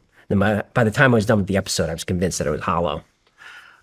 But there's a lot of weird things that have happened with the moon. Like, first of all, the moon is too big to be here. It's just too big. We've never found another system in our solar system or any other that has this giant moon right next to us like this. This is totally unique. We haven't found a moon that has such a perfect orbit like this, that also the same side faces us all the way. We're a snowflake with this, totally unique. So that's strange. No shit, I didn't realize that. No, we haven't found We it have the anywhere. only moon that we know of that doesn't rotate. No, there are a few moons that are tidally locked like that. Okay. But it's rare. But when you stack up all these coincidences, it starts to paint a picture like the moon is weird. A lot of people will point to the fact that the moon during the eclipse is like the perfect size to block out the sun, because it's like a 400-to-1 ratio. That's fair, but the moon at one point was a lot closer to the Earth, and it's drifting away. So at some point, it's not going to be perfect anymore. But the moon, the far side the crust is different, older, and much thicker, and fewer impacts are on the far side that are on the near side. When you think it would be the opposite, because that's kind of like should be grabbing things as they come in, but instead there's not as many impacts on that side. When during one of the Apollo missions, as a test, a seismic test, they crashed one of the rockets into the moon just to take readings, seismograph readings, to see what was going on there. And the phrase is, the moon rang like a bell for over an hour. So if you set off like seismic charges here to measure sound waves that go through the Earth, as they go through the Earth, they slow down as they go through all this dense matter and then through the mantle and the core. Like, it just slows down. The moon, they don't do that. The sound waves sped up and started to bounce all around in there and started to like reverberate for a long time. And no one could really explain that. Now, the prevailing theory, the mainstream theory, is that the moon is a lot less dense than the Earth because it was created from the Earth's crust and the upper mantle, which is less dense, which is why the moon is less dense. So the interior has maybe some hollow spaces, or it's just it's not quite as dense. That's why. Okay, but the sound waves bounced around for a long time. There was a long time. This is true. This is true. What hit it again? They dropped one of the rocket boosters. They just crashed it in there. But they did seismograph readings in subsequent missions there, where they actually drop in like explosives, controlled explosives, and they just take the readings and see what happens to the sound waves. It's a normal scientific thing to do. I think they were just surprised. There's been a couple of NASA scientists who've even said it would make a lot more sense that the moon wasn't here than the fact that it is, because there's so many strange things about it. And we see light on the moon all the time. They're called transient lunar phenomena, where you just see these just light flashes on the moon all the time. And if you have binoculars, you can even see this. In one of the moon craters, I think it's the Aristarchus crater, there's this blue glowing light that just appears from time to time and then goes away, and then it appears again. They call it the blue gem. What? And you can see it. So what's causing the light up there? Well, mainstream scientists will say, well, you're seeing flashes because the moon's, it's a lot like glass. It's very glassy and reflective, so you're seeing that. But we'll see light just like go across. You'll just see light zip across. And then what's the blue light in that same crater that we've been seeing since 17th century? It's Aristarchus or Aristarchus crater, I think is how you say it. Blue light. What is that? And now they're seeing, just very recently, like this year, these swirls of light and gases happening on the moon, different places. They don't understand it. There was one point where the moon doesn't really have an atmosphere. It has a tiny one, doesn't really have one. But for a little while it did. There was just all this water vapor in the air on the moon that came from somewhere and then just disappeared. So I don't know what that is. And then you've had people who have seen pictures, like I've talked about Carl Wolf, who was U.S. Air Force, and he was like a technician.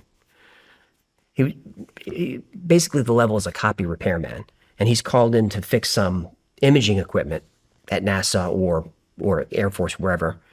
And he walks in there, and he's like an airman. And he sees another young guy, and he's like, "Oh, Carl, you got to see this." And Carl looks, he's like, "What am I looking at?" He's like, "This is the backside of the moon. There's like cities there and stuff. There's mushroom-shaped things and towers and highways and all this stuff." Carl's like, "This is amazing. I can't believe it."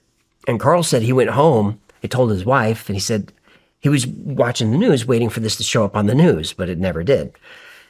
And you could see those photos allegedly, and I used them in one of my episodes, and it looks like a civilization on the far side of the moon. Carl, unfortunately, was met with an untimely death. He got hit by a car when he was riding his bike, so we don't know much more from Carl. But he was part of the 2000. So much. Isn't this crazy? So much. When I did the Killer Patents episode, I ended it with all the free energy inventors that Like the hydrogen car guy? he said he was poisoned. He said he's having like lunch with investors to like finally take his car ran on water. This is Stanley Meyer. And he's not feeling well, and he runs outside. He's like throwing up in the street, and his brother was his partner, and his brother said, "What's going on?" He's like, "I was poisoned," and then he dies, and that was the end of it. No more water car. Then we just have this kid who created plastiline. He like took plastic and created fuel out of it, and then he disappeared for a little while. I think he's back. So it could be a conspiracy, but I'm going to look into him. But a lot of these inventors, so my favorite one is Sparky Sweet, who's worth looking into, because he has video of all this stuff like in his workshop, and you see he's got voltmeters and stuff, and all this energy is created, and he takes his camera around. He's like, "Look, nothing is plugged in, nothing is plugged in," and it caught the attention of someone in military somewhere who said, "I want to be your partner, and we'll take this wide or whatever." And he worked with this guy for a while, and then at some point, black van shows up, a couple of guys in suits have a conversation with Sparky and his wife. They go away, and then he has a heart attack. And that's really the end of it. All his research was taken, everything was seized, and that's how it works. But that's what happened with Nikola Tesla too, right? They seized all his like stuff. 80 boxes of research. So when he died, it wasn't the FBI at the time, although the FBI was there. It was like the Office of Alien Property or something, whatever agency's in charge of foreigners. He died, and within hours, they were in his room. This is at the New Yorker Hotel, and they seized 80 boxes of his research, all kind of research plans, and because it's national security, and they held on to it for months and months. And they finally returned his property to his nephew, but 20 boxes were missing. So in those boxes, allegedly, and this falls under Project Nick, is Tesla's research into direct energy weapons, to DWs, which was very hot with military at the time, with DARPA and all of that. We still don't know what's happened to those boxes, but we do know that they were researching things based on Tesla's research. And the the formula, the sort of the architecture for the HARP project up in Alaska, a lot of that comes from Tesla's research. And it took me quite a while to connect the dots, but you will find Tesla's missing work suddenly shows up in patents from this guy somewhere in Alaska. I forget his name. And out of the blue, he lands a contract with the DoD for a lot of money, and they build a facility in Fairbanks, Alaska. And it's just an array of antennas in a small building, and it cost a fortune. Like, where'd the money go? Cost a fortune. And what it does is it ionizes and creates plasma in the atmosphere. And they say we use this to test the atmosphere. But it could also be used for all kinds of processes. What Tesla wanted to do was create free energy by exciting the ionosphere. That was what he was doing with Wardenclyffe Tower. But he needed funding to do that, and he couldn't get any funding. J.P. Morgan was his patron, and he told J.P. Morgan, do you see it in his letter? I need a sum of money. He needed like $200,000 to get this project going.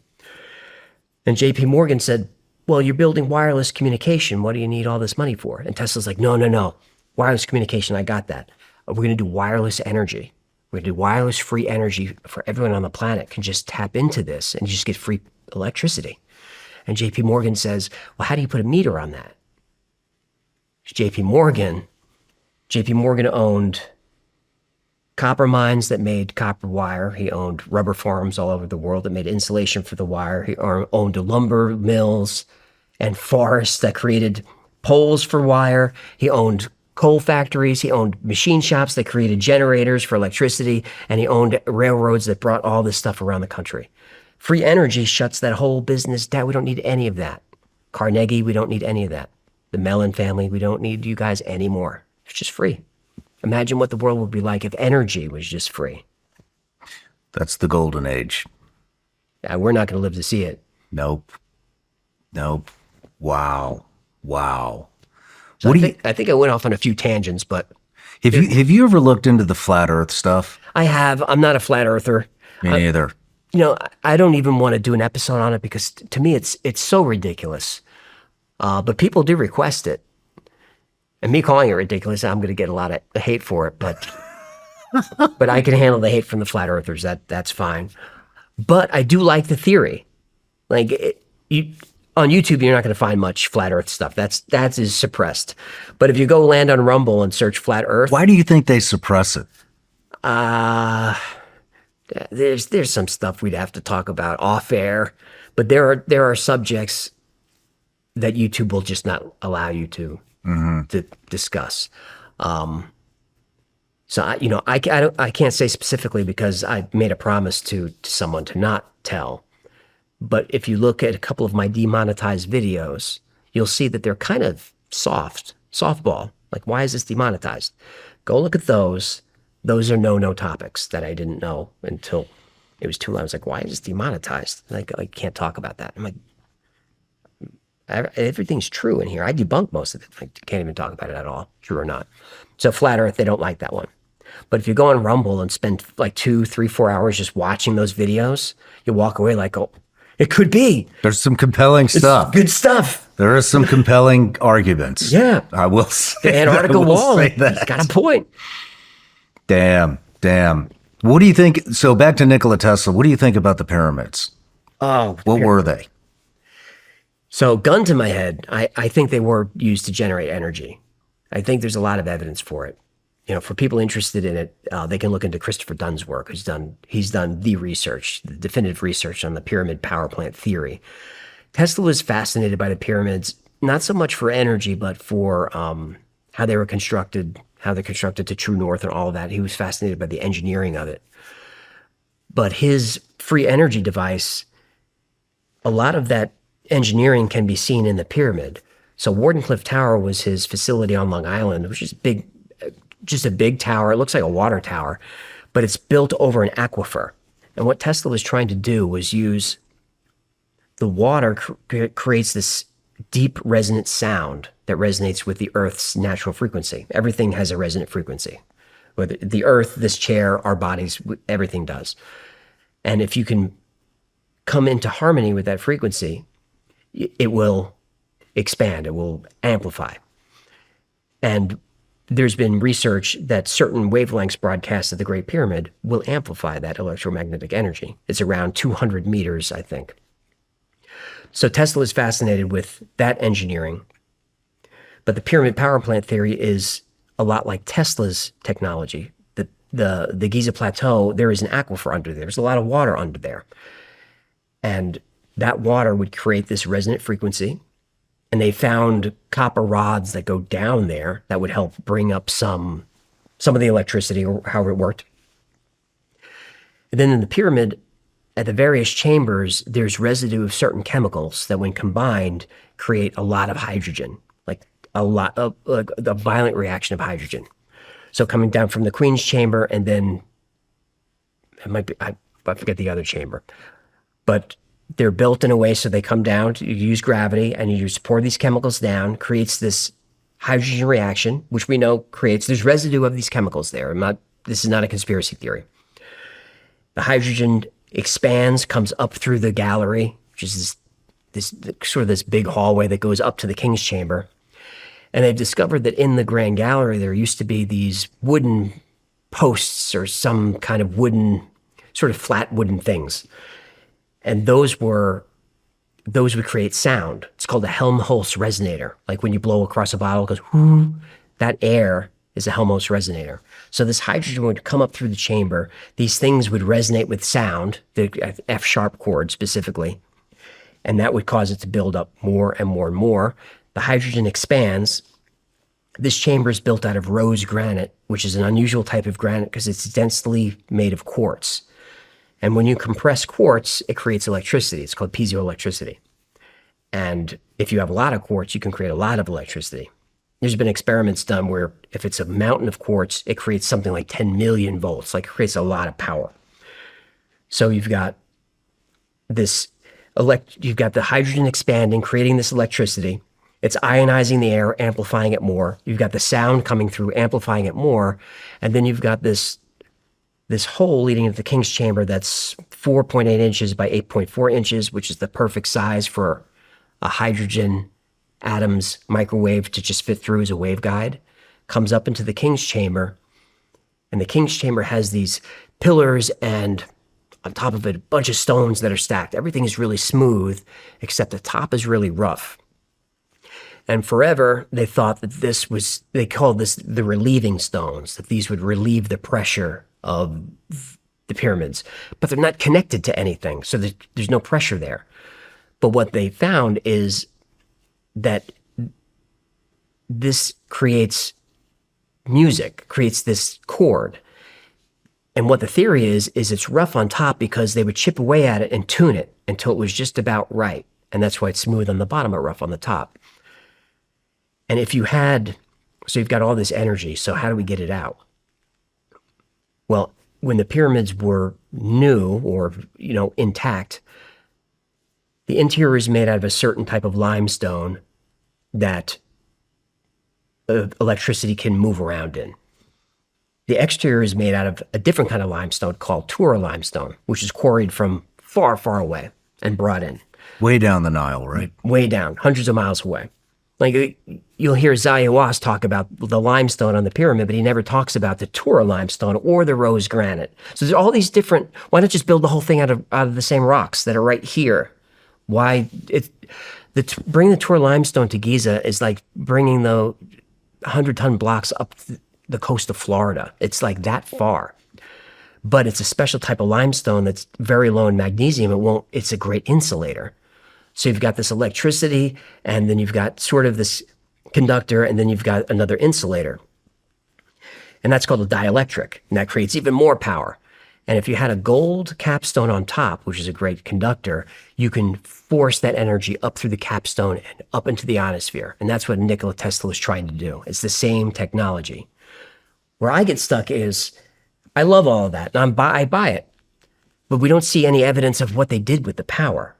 So the people who are really into it will say, well, the obelisks at one time also had metal capstones, so they would be receivers. Okay, but still, what did they do with it? You know, there's no computers, there's no light bulbs. The ancient Egyptians didn't work with glass, so what did they do with it? My guess is the Egyptians didn't build any of this. Is the reason that we don't see any evidence of what the Egyptians did with power is because they didn't use it for power. I think the Egyptians just found it and they said, wow, this is crazy. This gods must have made this, and it just became sort of this, religious type of structure. It's supposed to be the tomb for Khufu, but no mummy's ever been found in a pyramid. We've never found any of that. Now, Wow. Egyptologists will say, well, they were robbed. The mummies were there, but they were taken out. All right, well, there's no evidence of any of that. But there is evidence of zinc chloride at one side and hydrochloric acid on another side and sulfuric acid here. And there's an inch of salt that would, up and down this chamber, that would be the result of a chemical reaction. There's evidence of an explosion at some point. On all this stuff you can look up. You don't have to believe what I'm saying. I'm not trying to convince anybody. I'm just saying these things are true. And I'm just connecting the dots for my entertainment, but you can go look at them and make up your own mind. Damn. So you think they found them? I think they found them. I think they were there for a long time. So what do you think that was? Previous civilizations? Previous aliens? civilizations. I'm not an alien guy. You're not an alien guy? Not really, because I can't wrap my mind around crossing the distances of space. They're so far. Like we can't. Space is so big that the human mind we can't comprehend it. Mm-hmm. So we've got this comet 3I Atlas just zipping into the solar system now. It's the fastest object we've ever found. It's like 135,000 miles an hour. We've never seen a comet move this fast. It's still going to take 6 months to get through. So it's that big. So I can't get my mind around aliens, wormholes, folding space. I can't get my mind around it. But something's going on. I've seen videos. Most, I don't believe the whistleblowers. I don't believe anyone from Air Force intelligence. I don't believe any of that. And if you have a book out, I don't believe what you're saying. If you're cleared by the DOD, I definitely don't. I definitely don't. If you still have clearance and you're still a contractor and you're still working with DOD, I can't. You're not a whistleblower. You're doing PR. So, with all due respect, I don't believe you guys. Matthew Brown, I think his last name is Brown. He's kind of a compelling whistleblower because he doesn't go over the top. He just says, "I found evidence of something going on in space," and that's really all he says. So, as far as the ancient civilizations, I don't go as far as like Graham Hancock might go, where this ancient advanced civilization. I don't want to put words in his mouth because I'm a huge admirer, huge fan. I've made at least 10 videos based around his research. But in geologic time, the surface of the Earth just turns itself inside and out every few million years. So the Earth we're standing on now just wasn't here 10 million years ago. There's only a couple of places on the planet that still have exposed rock that's 4 billion years old. I think Jack Hill in Australia, and then somewhere in Canada, like West Canada. Everything else is pretty new. So if there was a civilization, it's very easy for it just to get folded into just the tectonic activity of the Earth. And perhaps the pyramids survived that. When we see the pictures of the discovery of the Sphinx, it was buried. They didn't just walk up and see a Sphinx there. They just saw like the top of a head and they were like, what's this? And they dug all that out. And then on there, we see evidence of high volume, high pressure water flow and water erosion. It's kind of hard to discount that now, which they did for years. It's hard to discount it. When you look at Robert Schoch's work and Randall Carlson's work, to me, it's not debatable. It's right there. Mm-hmm. Well, also on Easter Island. Easter Island there's those heads that the Moai heads. People don't realize those heads have bodies. So you see all these heads sticking up. They have bodies. So first of all, Easter Island is in the middle of nowhere. If you look at it on Google Earth, good luck, you'll never find it. You have to type it in and then pull back and see how in the middle of nowhere this place is. So you've got these statues that are, I don't know, 80 tons or whatever. So either there's 1,000 of them on the island. So either There's 1,000 of 1,000 them? of those. So either they dug these holes and dropped in a giant statue and then filled it in, or the statues were there and then the earth came over and filled on top of it. I don't know. I'm not, there's a lot of mud flood conspiracy theorists. I'm not one of those. But if those statues are really old, the earth has changed quite a bit in that time. I don't know why they're buried. Nobody does. And at one point, Easter Island had 25,000 people living on it. It's a whole society. And it's only, a few square miles, tiny little triangle. Man, I did not realize that. I'd love to go there sometime. But aren't all these Stonehenge, the pyramids, Machu Picchu, Easter Island, I know there's more that that I can't remember right now, but aren't all these things they're like a perfect line, right? Yeah, there's the ley line theory that there are these lines of energy that go around the earth. And where these lines intersect, they're high energy points. And that's where these ancient sites are. And they're pretty close. But when you look at the ley line maps, you can make it look like anything. I've seen ley line maps that look like just lines everywhere. Like you can make anything fit. So I'm totally convinced on the ley line theory. Gotcha. I'm not that in touch with it, but it's just, have you looked into Stonehenge at all? A little bit. What's going on there? What do you think that is? I really just think it wasn't Druids. It was definitely an ancient culture, but they had pretty advanced engineering. And that whole compound is really big. Like it's more than just the stones that we see. It's a whole perimeter. And then there's another site not too far from it that's even bigger, but there's not really stones there anymore. But this was a giant compound.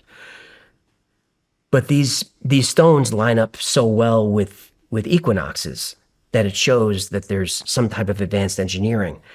And it doesn't sound that impressive until you realize that when you ask someone what an equinox is, kind of what I was taught was it's when the day and night are the same length. That's an equinox, but that's not what it is. That's an equilux. That when day and night are equal is different for everybody on the planet, depending on where you are. An equinox is when the sun is perfectly over the equator around the earth. So whoever built Stonehenge were lining up the stones to match when the sun was perfectly over the equator, but they're not supposed to know about the equator. So how did they do that? Man. So if you get into the numerology of the pyramids, it's the same thing. If you take the height of the pyramid and multiply it by 43,200, it turns out to be the polar radius of the earth, and then take the perimeter, multiply it by 43,200, and it becomes the circumference of the earth. It's very easy to dismiss that, but I find it interesting. A lot of coincidences are just that, but in those there's some interesting threads to pull. And that's what I do is I just pull the threads and I lay it out like this. I tell it as excited as I am because I'm fascinated. I'm not saying I believe hardly any of it. I'm just giving you what I've found. You've looked into remote viewing too. Very much. I wasn't planning on going here, but so I dove into remote viewing. I've had Joe McMoneagle, Angela Ford, Colonel John Alexander. Who am I missing? Skip Atwater. I've had Edwin May. I've had them all on because so These are big names. yeah. Backstory. I was telling you about my friend in the road rage incident, right? And we had contracted. We were contracting at the agency together. And I remember way after we got really close after we were there, and he had mentioned that he had seen remote viewers show up at station in one of the countries that we were in. Interesting. And I was like, what the fuck is a remote viewer? What year is this? This was probably somewhere in between 2010 and 2015. Oh, so Stargate has been shut down 20 years. Yep, long time after. And so we started having these chats, and he was kind of schooling me up on what they are. And I was like, are you sure? And he's like, yes, I'm 100% sure He's not a conspiracy guy. So I started diving into it, and first guy I had on was actually this guy, Sean Webb, who introduced me to Joe McMoneagle. And Sean had gone through the Monroe Institute and he was like my first guy that was telling me how it worked and the hemisync and all this and the envelopes and Army military intelligence went through that whole program. yeah. Oh yeah. I'm very familiar with it at this point. But you did, I think it was you. I think I used one of your episodes for my research, actually. And Joe had remote viewed some type of extraterrestrial type facility in Alaska. Was that your episode? It's probably Pat Price. Pat Price saw under Mount Hayes. That's it. That's it. Mount Mother Effin Hayes, he likes to call it. Pat Price he's the most believable remote viewer to me. He fascinates me. But the OGs are Joe McMoneagle, Ingo Swann, and Pat Price. Those are like the original guys from SRI, which is Russell Targ and Hal Puthoff ran that program, who are probably gettable. I'd like to see Hal on your show. I'd love to get Hal on my show. Yeah, he was very entertaining on Rogan, but I also made the point that Hal Puthoff has been connected to disinformation. So you got to take everything with a grain of salt. Mm-hmm. Remote viewing, I think there might be something to it. Most of it, I think, is nonsense. Most of it, I think, is like strip mall psychic stuff. Joe McMoneagle definitely saw some things. And you sat here with him. He's a no-nonsense guy. And I think he kind of downplays it, but this is a war hero. You know, he was a rock star in Vietnam, and I think he has a near-death experience, and then he has these abilities. And he's definitely found some things. I think he was the one who found the Soviet sub. That's him. Yeah. That was the first big thing. Right. But Pat Price was Pat Price was a retired like police chief from Burbank, California, and he was known in the department of just being good at solving crimes. And he just kind of knew where the body was, or he knew where this guy was, or that. And he just thought like his hunches were strong. So he retired and had a little bit more time to just kind of relax and focus on his talent. And he just started to actually see that he had an ability. So Pat Price he saw in the Soviet Union giant crane on like railroad tracks that you would never even just make up, but he saw that, and then it was verified with spy plane that they saw that was real with Pat Price. So he had so many of those that the CIA just pulled him in. They pulled him out of SRI, and he really wasn't looking to do that. So he goes over there, and he's dead pretty soon after. He bumps into somebody in the lobby of a hotel in Las Vegas. He feels a pinch on his arm, goes up to his room, calls his wife, and he's dead by morning. But Pat Price remote viewed into Mount Hayes, saw a joint alien U.S. military operation inside the mountain, and he put the files together. And I think from there, he gave the files to Hal, who then gave them to Skip. I could have the timeline wrong, but it's something like that. Like Pat didn't pursue it. He gave it over to the people he trusted. And I don't know if they had anyone who can go and follow up with what Pat saw, because he was really talented. But SRI taught a lot of people to do it. They had a secretary there that they were like, let's just teach her to do it and see if she can do it. And she like found a Soviet plane that went down in the Congo, within 2 miles of accuracy. It's such a weird story. So, with someone like Joe, if he's going to do 20,000 viewings, he's going to get some right, but most of his stuff is wrong. So we tend to cherry pick the good stuff, but it doesn't discount it completely. Yeah, that's what Edwin May told me.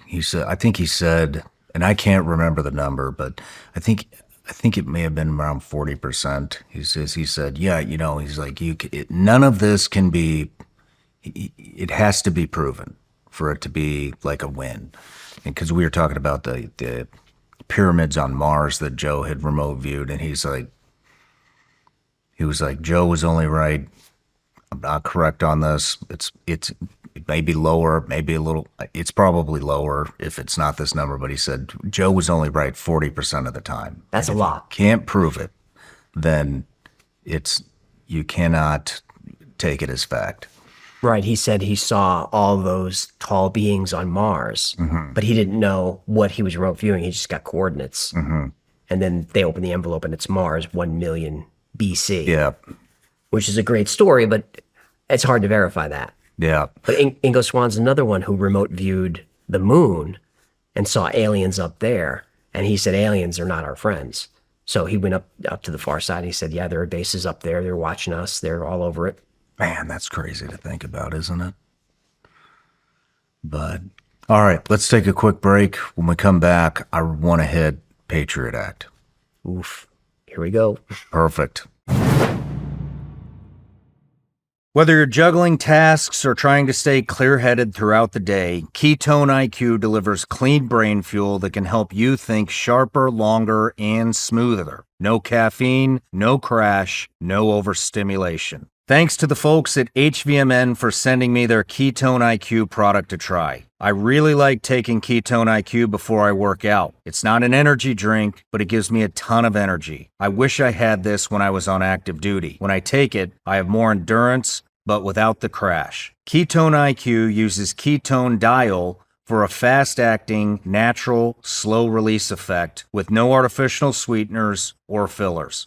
It helps support high-focus tasks by directly powering neurons and stabilizing cognitive output, and it's military tested. Originally developed to support elite cognitive performance in the field. HVMN has an amazing offer just for my listeners.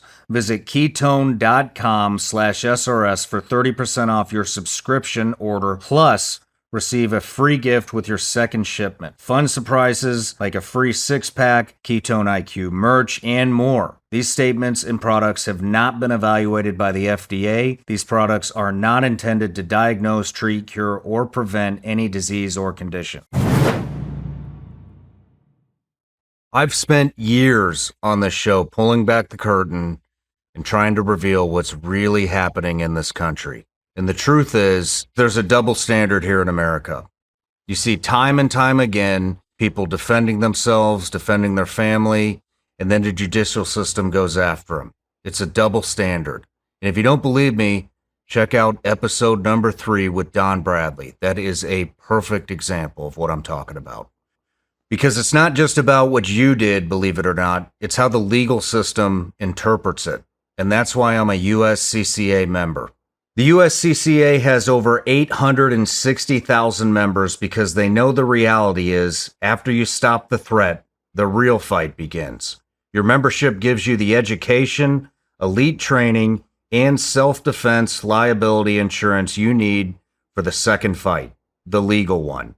Plus, every member also gets access to a 24/7 critical response team and attorney network in the event of a self-defense incident. Violent crime happens too often in America. This isn't about living in fear. This is about being prepared when things go sideways. You don't get to schedule danger, and with the world changing so fast, you have to do what you can to protect your family. Check out the USCCA's risk-free membership at uscca.com/SRS. That's uscca.com/SRS. Protect more than just your life. Protect your future. Go right now to uscca.com/SRS. All right, AJ, we're back from the break. We're getting ready to dive into the Patriot Act. So I know you just came out with a video on this. I purposely have not watched it because I wanted this to be 100% organic. But it's something that I've been interested in. It seems to be resurfacing right now with AI and all this other stuff. So, in fact, I better grab a sesh for this one. Same. But what got you interested in the topic? How did it pop up on your radar? 'Cause it's been going on for a long time. Been going on for a while. It popped up on my radar for when I was doing an episode about 33 Thomas Street, which is the Long Lines building. But The what building? Long Lines building, it's the AT&T Long Lines building, 33 Thomas Street, New York, codenamed Titan Point. And New Yorkers will know this building. It's the weirdest building you'll ever see. It has no windows, just has exhaust vents. It's no lights. So when it's nighttime in the city, you've got all the lights on the skyline and you just got this void for 32 Thomas. It's a very strange building. And all you hear is the exhaust. And the lobby looks normal until you get up kind of close and it's like, wow, there's a lot of security here. And you can't get in there. So it's codenamed Titan Point, which we learned from the Edward Snowden documents. And it turned out that this is one of the facilities, one of several, but this is a big one, that was capturing all of our phone calls. They talk about, well, it's just metadata. But metadata is enough because metadata includes who you're calling, what time, where they are, your location. So you could be totally tracked.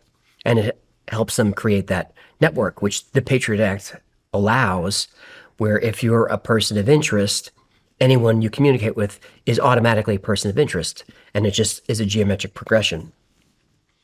So when I was doing that episode, I was really just wanted to cover the weird building and, what NSA was doing there, capturing the records.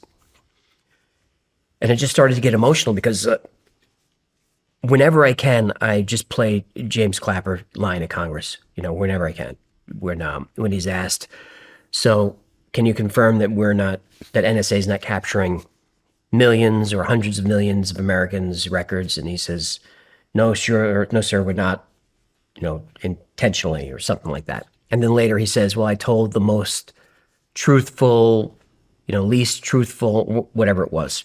And then eventually had to apologize because the Snowden documents revealed they're capturing everything. So it's not just metadata. They were doing whole capture of phone calls, all kinds of stuff. NSA was embedded inside of Google and Yahoo and Microsoft so that everything on like your Google Drive was accessible. If you look at the PowerPoint, the engineers are so excited they have like emojis and smiley faces, like we got it, we finally got into Google. So that was probably the first episode that got me really thinking, okay, every so often I'm going to do a government corruption, government transparency episode. Try to make it fun, but the point is, do not trust them. They are constantly lying to us. And there's no regard to the Constitution at all. Now, the Patriot Act, for me, it's kind of weird because I'm a New Yorker. I was there for 9/11, and it's very emotional for New Yorkers that were there still very emotional. I had a friend who was a fireman there as part of cleanup, and he was a broken man after that, just completely broken.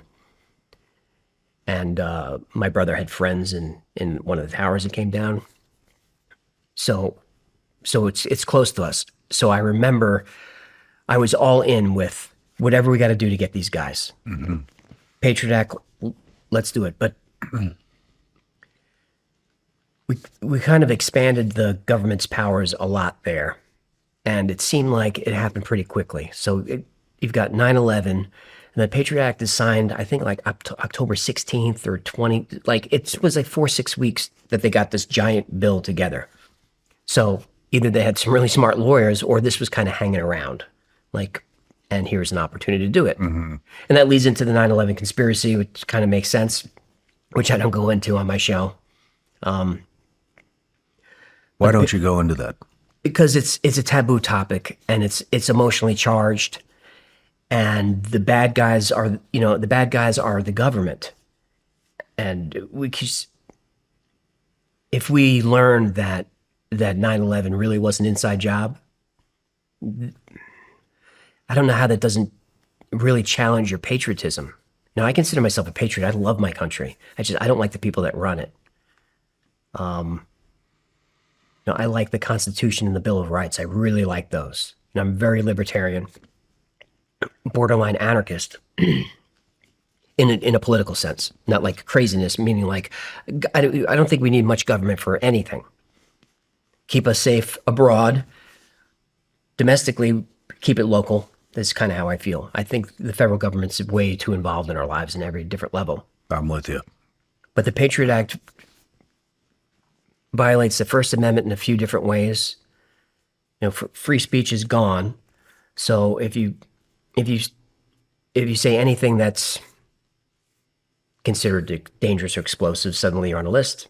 And then you can be gag ordered. So that's prior restraint. You can't do that. Then you've got the Fourth Amendment violations where illegal search and seizure. You can't search through Americans without probable cause. You just can't. But the Patriot Act says you no longer need probable cause. You just need to be relevant. So if you're relevant to an investigation, then we don't need a warrant. We can just look into your files. And this gets renewed time and time again. So it's not a left-right Democrat Republican. They just these are sunset clauses that keep getting re-signed. I forget the numbers offhand, but 215 is certainly one of them. And the Patriot Act is mostly used for finding drug dealers. It's not really used for terrorism. It never really was. We don't really know if it's ever stopped anything. And then, the IC and the government will say, well, you don't know because we can't tell you, but we stopped this or that. Well, but did you though? At some point you have to tell us if it worked, because we need to decide if we still want to do this, because you're encroaching on a First Amendment right, our Fourth, our Fifth Amendment, due process, habeas corpus. And I thought this was just supposed to be for like foreign agents. But now if an American is on the phone with someone who's a foreign national, now this American is wrapped up in the Patriot Act. When what should happen is as soon as who's ever surveil foreigners all you want. I don't care. Mm-hmm.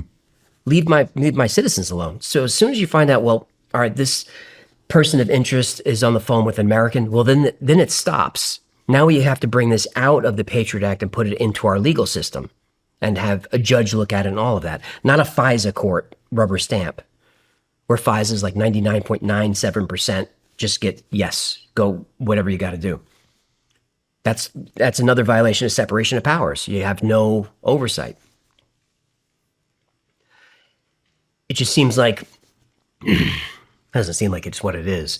It's interesting too, because if they were doing that with all the just one aspect, all the mass shootings that are happening, if they were really surveilling everybody, don't you think those people maybe have had some type of communication or I mean, it's been proven, right? There's been things on Facebook, there's been things on Instagram that if they're on there, they're definitely in text messagings and voice calls and all of that stuff. Unless they want that stuff to happen, maybe they do. Maybe, who knows? Maybe they use it against the Second Amendment. Well, rather than even speculate, let's look at an actual case where at some point, I don't remember when, during the Biden administration, remember you had all these parents that were protesting about whatever trans issues or whatever they were. I'm not interested in that.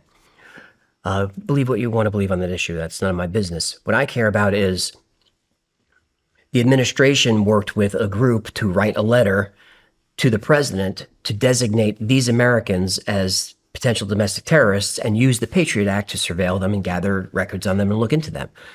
We can't have that. I don't know why there was an outrage over that. These are Americans from the jump. So the Patriot Act shouldn't apply, but it does. And no one really challenges it. I don't think anyone even really talks about this that much. I've never heard about it. It all goes back to Snowden because they lied and lied and lied. And then the Snowden documents it was just such a bombshell. But not only are they collecting all this stuff, I mean, all of us, every single one of us, but they were in our files. They can read our email. They can, our search history, everything about us. Where if if I'm charged with something and you use the Patriot Act against me, my first thing would be like, well, it's all inadmissible. I'm an American citizen. I have Fourth Amendment right. You didn't have probable cause. Let me see the warrant. Let me see the affidavit. What judge did you use? Well, we used the FISA judge. Well, with the Pfizer reviews are done in complete secrecy. There's no transparency. No one can. You can't sit in on those. You can't wander into the courtroom like you can in most towns here and just watch proceedings. It's all secret. It's just you've got Richard Nixon, who turns the intelligence community, foreign and domestic, against his political enemies. That's bad. So then we review that, and you have the Church Committee, and out of that, you get the Foreign Intelligence Surveillance Act of 1978 is FISA. What was the Church Committee?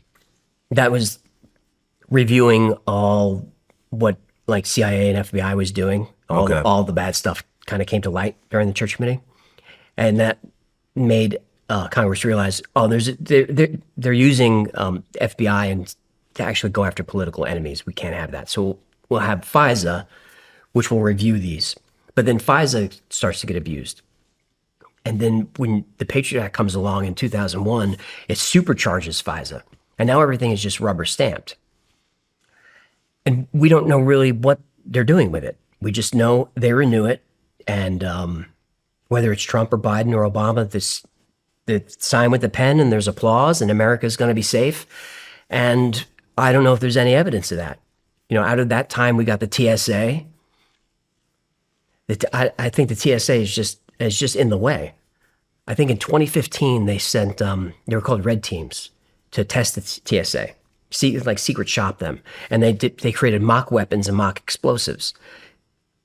Take a guess at what percentage got through. Oh man, 95. Are you serious? 95% got through. So then they tried it again in 2017. 95% of the weapons got through. Guns, bombs, all of it. So we have a shoe bomber that is ridiculous. So now we all taking off our shoes. Then we have someone who's going to make a bomb with liquid that's not going to work. But now we can't bring, shampoo. So I've got my wife emptying her purse because the shampoo is over the ounces. Are you crazy? And, you're basically assaulting a grandma. That's really who we're worried about? I'm small government libertarian. I say get rid of all of that and let the airlines handle their own security. They do it more efficiently. And if the airline's not doing it well, no one will fly on it and they'll go away. And then you wouldn't have to wait on these lines with this ineffective agency. Now, after the red teams filed their report, TSA kind of tried to do a better job, and then they were tested again 2 years later, and I think 60% got through. It was the majority. Wow. So it's ineffective. TSA's never stopped a terrorist, never once. There's 0 times. Terrorism is stopped locally by local law enforcement and with federal intervention long before they get to the airport. That's where it happens. People can say I'm wrong, but the data is the data. If they were stopping terrorists all the time, then great, then let's keep doing it. But if it's just a bloated bureaucracy that's making us miserable, I hate going to the airport because of this. Mm-hmm. It's the worst part of it, is doing it, and it's so ineffectual. So I don't know why it's still there. I don't know why we had to create the Department of Homeland Security and take 22 agencies and lump them together with all this overlap. And now you've got, still, this is 25 years. There's still turf wars, and it's my jurisdiction. No, it's mine. It's my collar. No, it's mine. I don't know why we needed to create another bureaucracy that's $100 billion a year. It's got 250,000 employees. We had the FBI. We had immigration. We had the Border Patrol. We had all the agencies already. Now you put them under a cabinet position, and there's all this. It's all this overlap, and I don't think it's necessary. It's not efficient, and I don't think it's keeping us safer. Now I could be wrong. I don't know. I want us to take the right steps to keep us safe. Like I said, I want people in law enforcement and the military to have the best tools to do whatever needs to be done, to be absolutely vicious with our enemies. But Americans are not really the enemies. And there needs to be some oversight and transparency because we don't know what any of these agencies are doing. And we see just recently that the FBI was used for political purposes again. So I brought up a couple of cases where it was Democrats using it, but remember, this all comes out of Nixon and Republicans using it. And would President Trump use these agencies to help him? Well, he's doing it now. Maybe it's justified. maybe it's not. How's he doing it now? I think with him, it's a lot of getting even because they really, what they did to him was just so unprecedented with a former president to all charge him with 97 felonies to try and take him off the ballot in 25 states. I mean, that to try to ruin him financially and personally and go through his wife's underwear and, drag him through the courts in Georgia and try to make him go broke. So anybody's going to, if you get back in power, if it was me, it'd be the same thing. Well, I'm going to do everything legally, but now what comes around goes around. And that's not really the way it should be. These agencies should be completely agnostic. Like, no, sir, we can't do that. We're not going after the former president, and no, President Trump, we're not going after these people. We don't do that. We follow crimes. Let's have them do that. You know what's interesting is the Patriot Act, I mean, it was set in place for terrorism, correct?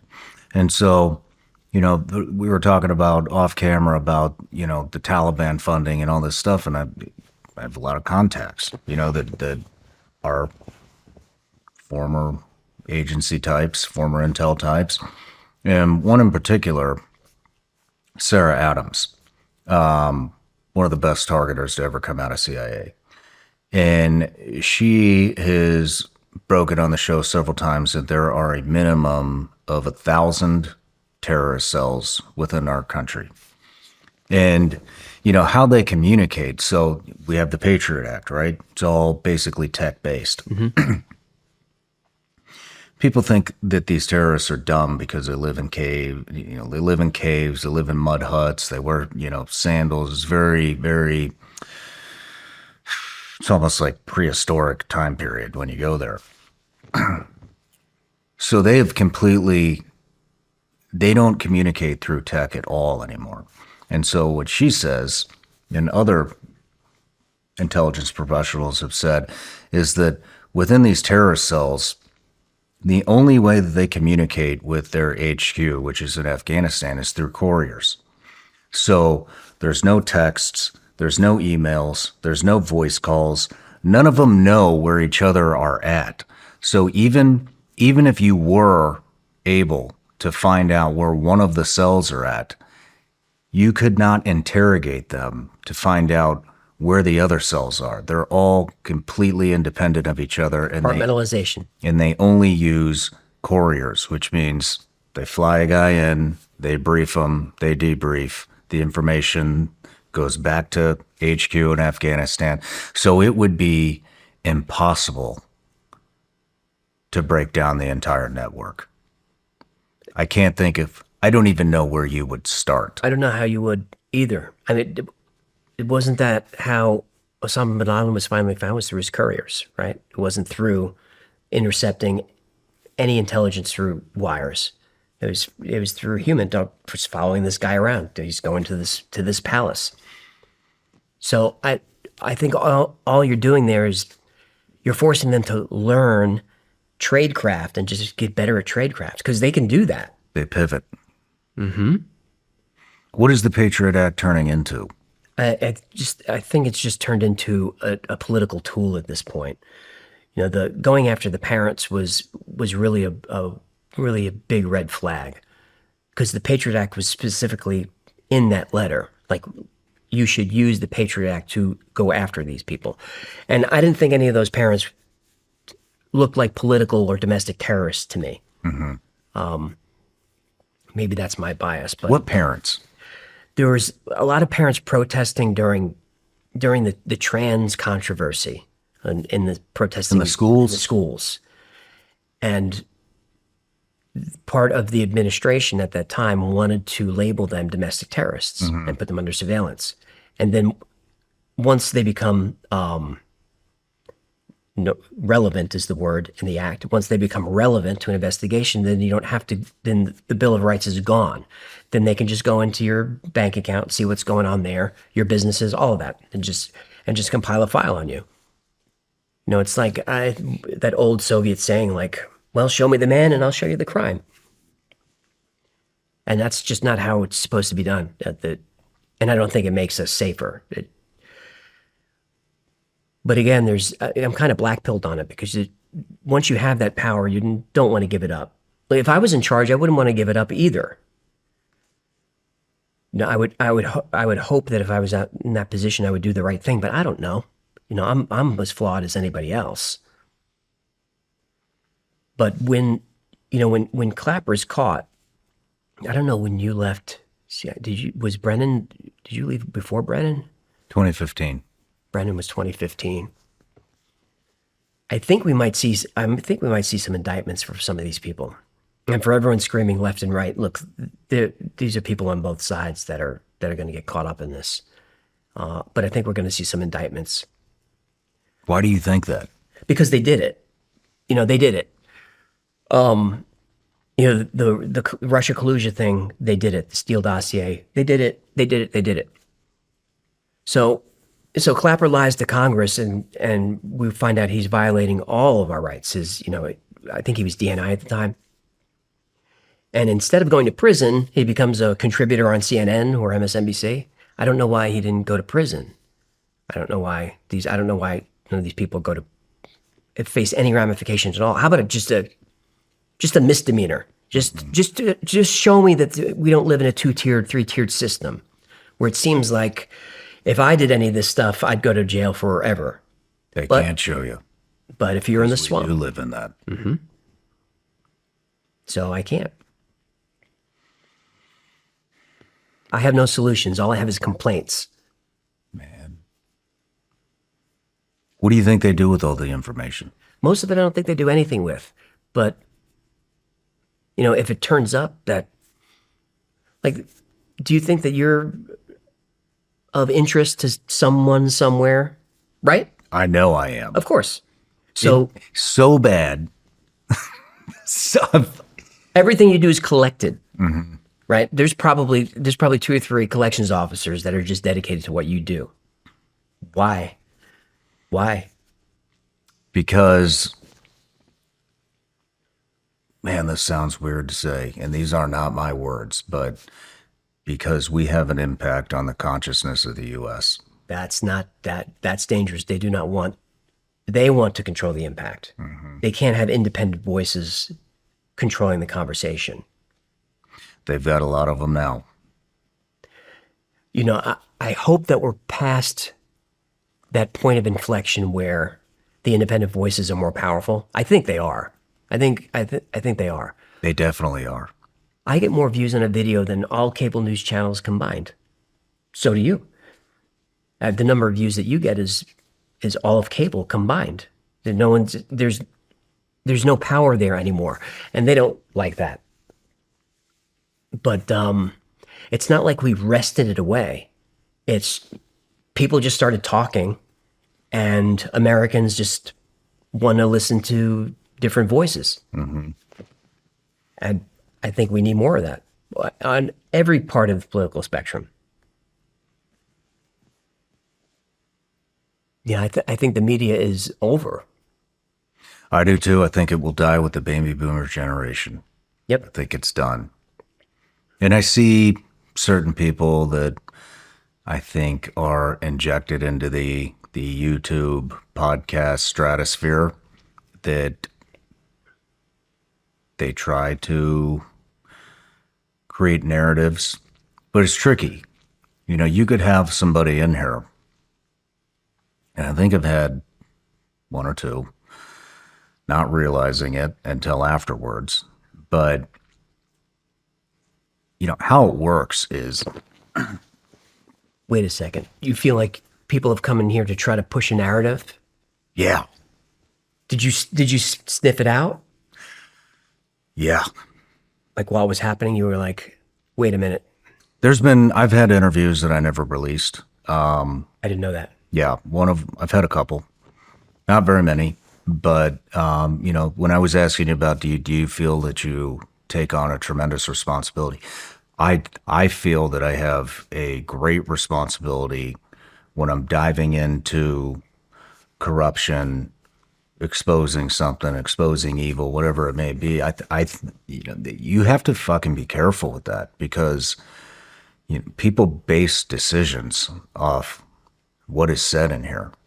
And I remember one specific example. I had a guy come on and he was talking about a lot of COVID stuff. And I told you at breakfast, I don't like diving into COVID because everybody was talking about it. I don't really have anything new to bring to the table. Right. You know, and there's a couple, there's January 6th is another one. I don't really feel there's so many people on that I don't feel that I don't bring anything to the table that hasn't already been said. Also, I mean, with that specific event, J6, I mean, I think everybody was wrong. Yep. I mean, if you thought it was a great idea It's not a great idea. to storm the fucking Capitol, I don't even know, you know what I mean? I don't even know where to begin. Like, not a good idea. No. And on the other side, you know, when he asked, you know, for National Guard and was denied, I mean, No one talks about that. yep, that was there's a whole nother that's wrong, you know. And so I don't think there's any good that came from either side on that. I think that entire event was a black eye on America. But and now I forgot where I was going with this because We're talking about people coming in here with an agenda. And so how it works, I mean, you could have somebody sit in here for 8 hours, 4 hours, 5, whatever. They may only have one specific sentence in that 5-hour interview that they want this person to say, and it's going to be a banger. And the other thing that could happen is they will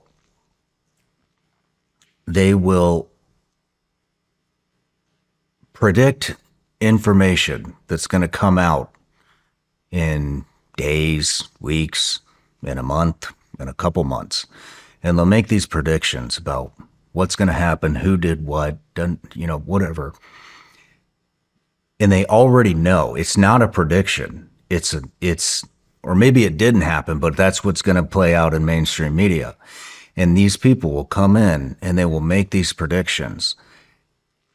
And some of these guys and girls will go, they do the circuit. They go on every podcast, right? They go on all the podcasts and they'll text you like, oh, I said this on your podcast. I said this was going to happen. We should do this again. And it's like, you must have been on 20 fucking podcasts in the past month and you remember exactly what you said on my podcast. I don't remember what the hell I said yesterday, but Right. You're here to remind me that you predicted this on my fucking show. And now you want to come on again. And then another one and then another one. And it's like, I see what's happening here. You can't give an example, right? What's that? You can't give an example. I don't want to. Fair enough. I don't want to drop names because I can't be certain. Just like you were doing earlier. Not a name, an idea. Yeah, I don't. I mean, that would give it away. Fair enough. So I don't, because if that person didn't do that, then I destroy. Not pressing. You know what I mean? And so I really try to only talk about things. If I'm gonna articulate it, I want it to be true. You know, to the best of my knowledge. And I don't. This is an inclination. This is a feeling. Knowing how things work. I've contracted for intelligence agencies at a very low level, but you know, it wasn't like you don't get access to everything and be like, oh, I got a TS clearance now, so I can just dive into whatever I want. No, that's not how it works. And so the stuff that I knew was very localized to exactly what I was a part of overseas in Afghanistan, Iraq, those Middle East type stuff. But but I'm quick and I see how it works and I've seen how it works in other countries. And so when I start picking up on it, I'm like, no, you're not coming back on. No way. Too many predictions came true. There's no way you could have known that. And there's no way out of the 20 podcasts you just did in the past month that you remember exactly what the fuck you talked about on my show. This is this smells weird, so not doing it again. And I'm with the so that's the point. That's the point. It doesn't mean the whole duration of the interview is the message that's trying to be sent. It could be one sentence, or it could just be, let's establish this guy's credibility so that all the podcasts want the breaking news, right? And so I'm slow, but I'm in tune, and I know how things work to a certain extent. Not very much, but I can pick up on things. And the other thing that people are really good at is manipulating information. Politicians are amazing at it. Statistics only go so far. There's all kinds of sets of statistics that may be true, but there's nuance behind it. And so with the COVID thing, I was interviewing this guy, and he kept saying, hey, COVID was developed in a lab, University of North Carolina. It was patented before COVID ever came out. And it was this long interview all about COVID, the vaccine, da-da-da-da-da-da. And I took the vaccine. I didn't want to take the vaccine, but my son was being born right at that time period. And I was like, well, I've done a lot of drugs in my life. How bad could this be? And if those didn't kill me, and I've seen a lot of combat, and I've done a lot of dangerous shit, right? And if none of that killed me, then this stupid little vaccine isn't going to kill me either. And it hasn't. And I don't have any heart problems, at least not yet. I don't have any of the weird, I don't have any of this, the whatever. So anyways, this guy was going on about the COVID vaccine, how it was developed, University of North Carolina had a play in it, and that it was patented pre-COVID.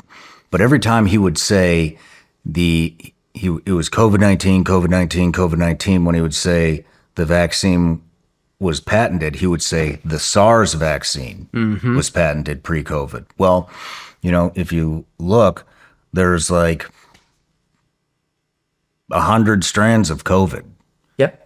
That have been around for a long time. Coronavirus is a lot of things. Yep. And so when he kept saying SARS, and I didn't pick up on it right off the bat, it wasn't until after the interview, and I called, Darren in there, and I was like, we can't release it. And he's like, this is so good. This is so good. It's so corrupt. And I'm like, he kept saying the SARS vaccine. Why didn't he say the COVID-19 vaccine? Because he's not technically lying. Right. I'm sure there were a lot of SARS vaccines that were patented pre-COVID, but he never did say that the COVID-19 vaccine was patented pre-COVID. He would switch it to SARS. It's very so I wouldn't release it because, while I'm not anti-vax, I don't like the COVID vax. Took it because I wanted to see my son born. And I was worried that the hospital was going to come out with some, some weird rule that you had to show your vaccine card or something. And the doctor was pushing it too. But so I took it, and because I was like, I'm not missing that for anything. I don't care. But when you put something like that out, then people start to they use that in their decision-making process. And I don't want to be the guy that's putting out false information or platforming somebody that's putting out that kind of information that's going to dictate how somebody makes a decision on whether they're going to get the vaccine or not. I mean, it is what it is. It wasn't the numbers that were reported, but people were dying from it. Yep. And I don't want somebody to die because they didn't take something that may have, probably not. I mean, I got COVID right after I took the fucking vaccine. Of course. They couldn't even figure out how to test for it. It's like, well, let's take another one. Well, this one's non-conclusive. Therapeutic.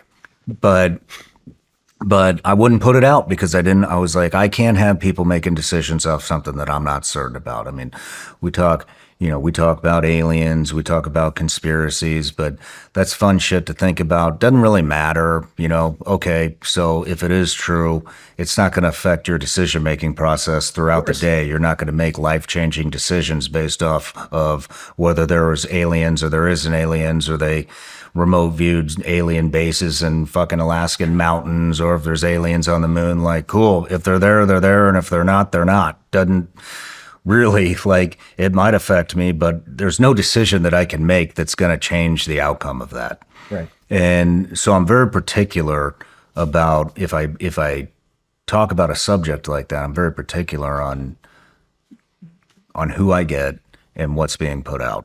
And there's been others. I did one on the World Economic Forum. I was like this, and the guy couldn't even tell me what the World Economic Forum was. I'm like, yeah, but what is it? And he's like, well, the Google Chrome sign is a 666. And I'm like, okay, that's another subject. What is the World Economic Forum? Is it a business? What is it? What kind of entity is it? Do you know? Well, this did. If you look at the Bible, it says this. And I'm like, don't be out here quoting scripture in the middle of this interview. I'm asking about the World Economic Forum. Was he a part of it? Was he a member of? No. He was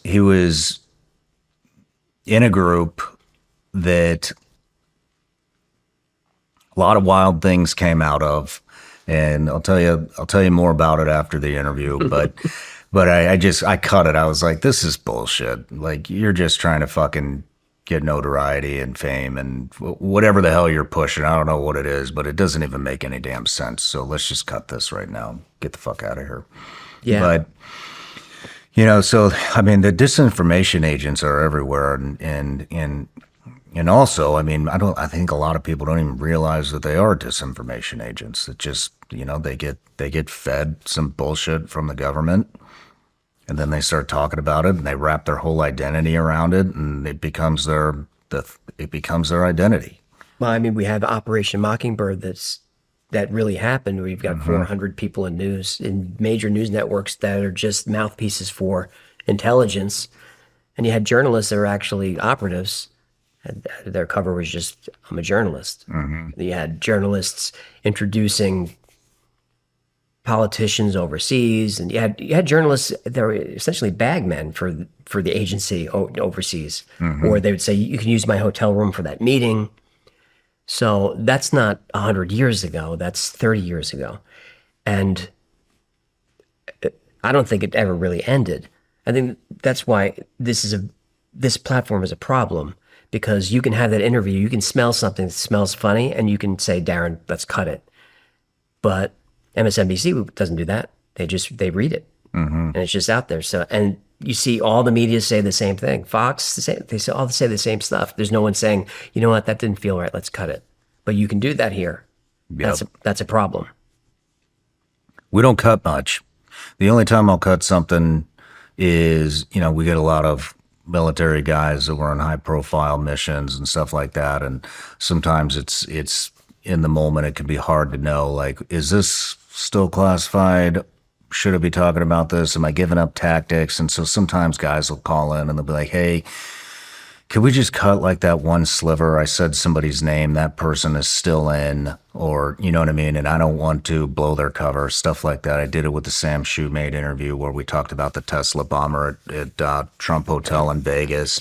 Yep. We had actually, that guy was on a mission where in Afghanistan, the bomber, he was a Green Beret, he was on a mission where they blew up a big poppy farm and killed a lot of people, a lot of innocent people. And was it the UN or NATO did an investigation on it? I was like, is this shit real? So we looked it up, and sure as shit, there was a UN or a NATO report, I can't remember, on it. And it did actually happen. And one of the DEA operatives reached out to me and was like, I was on that. My name was in that email. Could you please black it out, because I'm still undercover and I'm doing different stuff. And if that comes out, then I'm screwed. And I was like, yep, we'll black the name out. Like, I'm not gonna compromise U.S. intel guys or DEA or military that are still active because I mean they're doing them. They don't have an agenda. They're job. just doing a Yeah. job. But so I'll take stuff like that out, but I won't take. And then we just had somebody actually that had somewhat of a relationship with Epstein, and they wanted that pulled out, and I was like, that's like the whole interview. I can't pull that. You said no. I said it's in there, or we're not kicking it out the door. Okay. Well, you gave them the option. Yeah, and they were like, okay, put it out. And it was like, I have to all right, look at that one. I have to watch that one. it's not out. Oh, They said put it. Oh, they're like, okay, fine, put it out. And then they're like, no, just take this. And I was like, just fuck that. We're not dealing with this shit. Like, you come in here, you know what this is. Be ready to do it, or don't come. And so, but that's kind of how I deal with it. But that's how it works, man. That's how it works. It could be one sentence in a several hour long interview, and that's the snippet. That's what they want to inject into the consciousness of the people. do you think that changes from administration to administration? Or do you think it's operating? I don't want to say shadow government, but it seems like that goes on no matter who's in the White House. Yeah, I don't think any of these people are good. I don't think they are good people at their core. And I think this just continues to happen. The agendas change, but the tactics don't. Do you think they think they're good? I think that they fall into traps and they don't see a way out. And then they just get sucked in.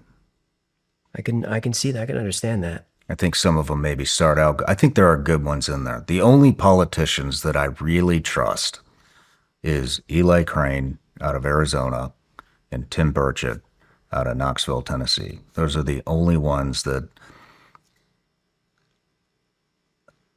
I 99.9% think are good human beings and cannot be swayed. And those two have been stonewalled by intelligence. Yep. When I got approached about running, I called a couple of people, both of those guys. I called and I was like, I want to have an impact. I've been approached about running. What do you think? And they were like, don't do it.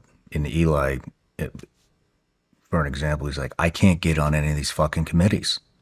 He's like, they won't put me on any of these committees because I won't play ball. Right. And he goes, if you can't get into the committees, you're just a beat suit in a chair. You have no impact.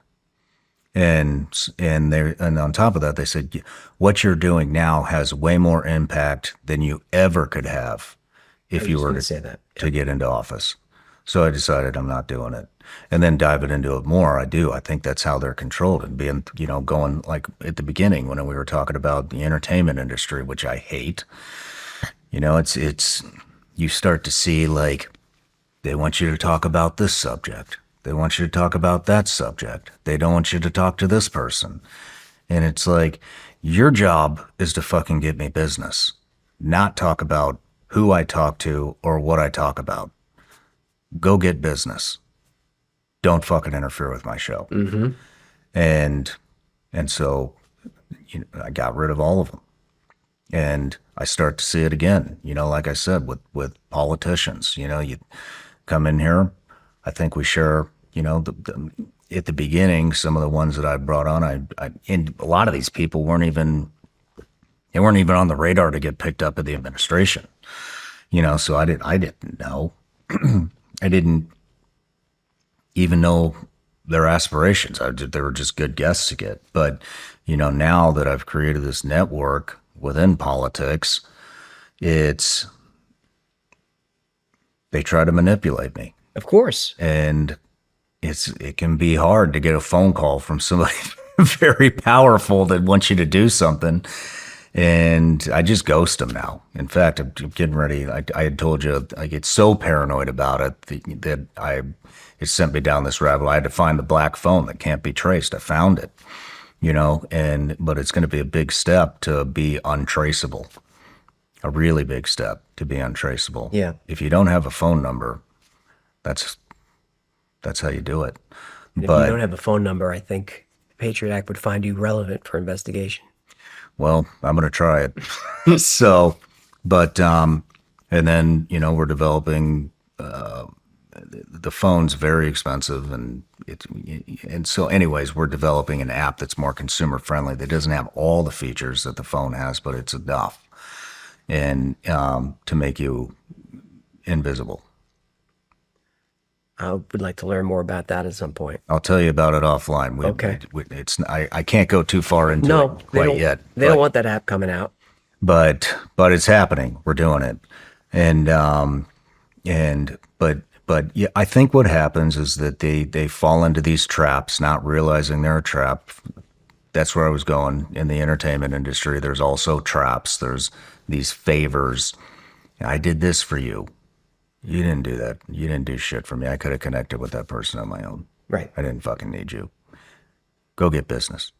But it becomes this favor brokering thing.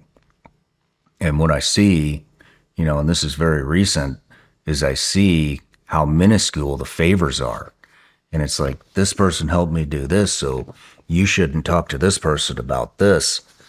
And it's like, that person was just doing their fucking job, man. That's not a favor. That's their job, Right. is to get your ass in there. That's not a favor.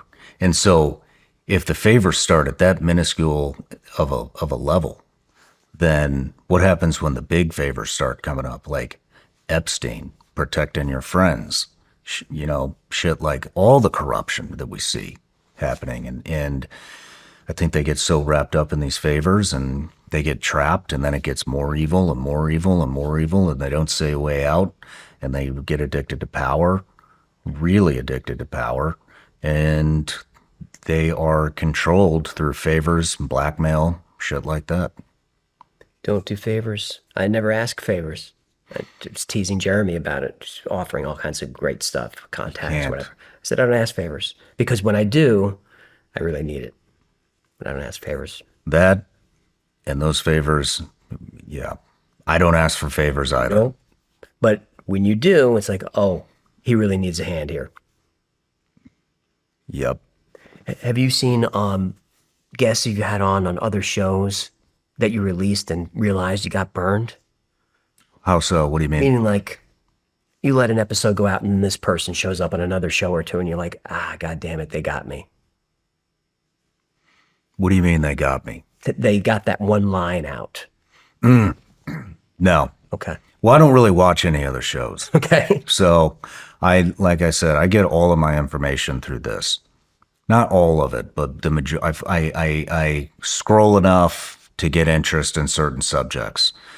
I'm not fucking around. You are the only the Y-Files is the only YouTube channel that I watch on a consistent basis. But I don't do it. And also I don't want to take somebody else's creativity, because when you start to watch all this other stuff, it's like, oh, I should be doing that. I don't want that. I want everything here to be organically generated, the set, everything, and it's my creation. It's what me and my team have come up with, not we need to be more like this guy or we need to be more like this guy. So now I haven't seen a one-liner, and it would be impossible to pick out because a lot of times they're talking about the same shit. But so no, it's just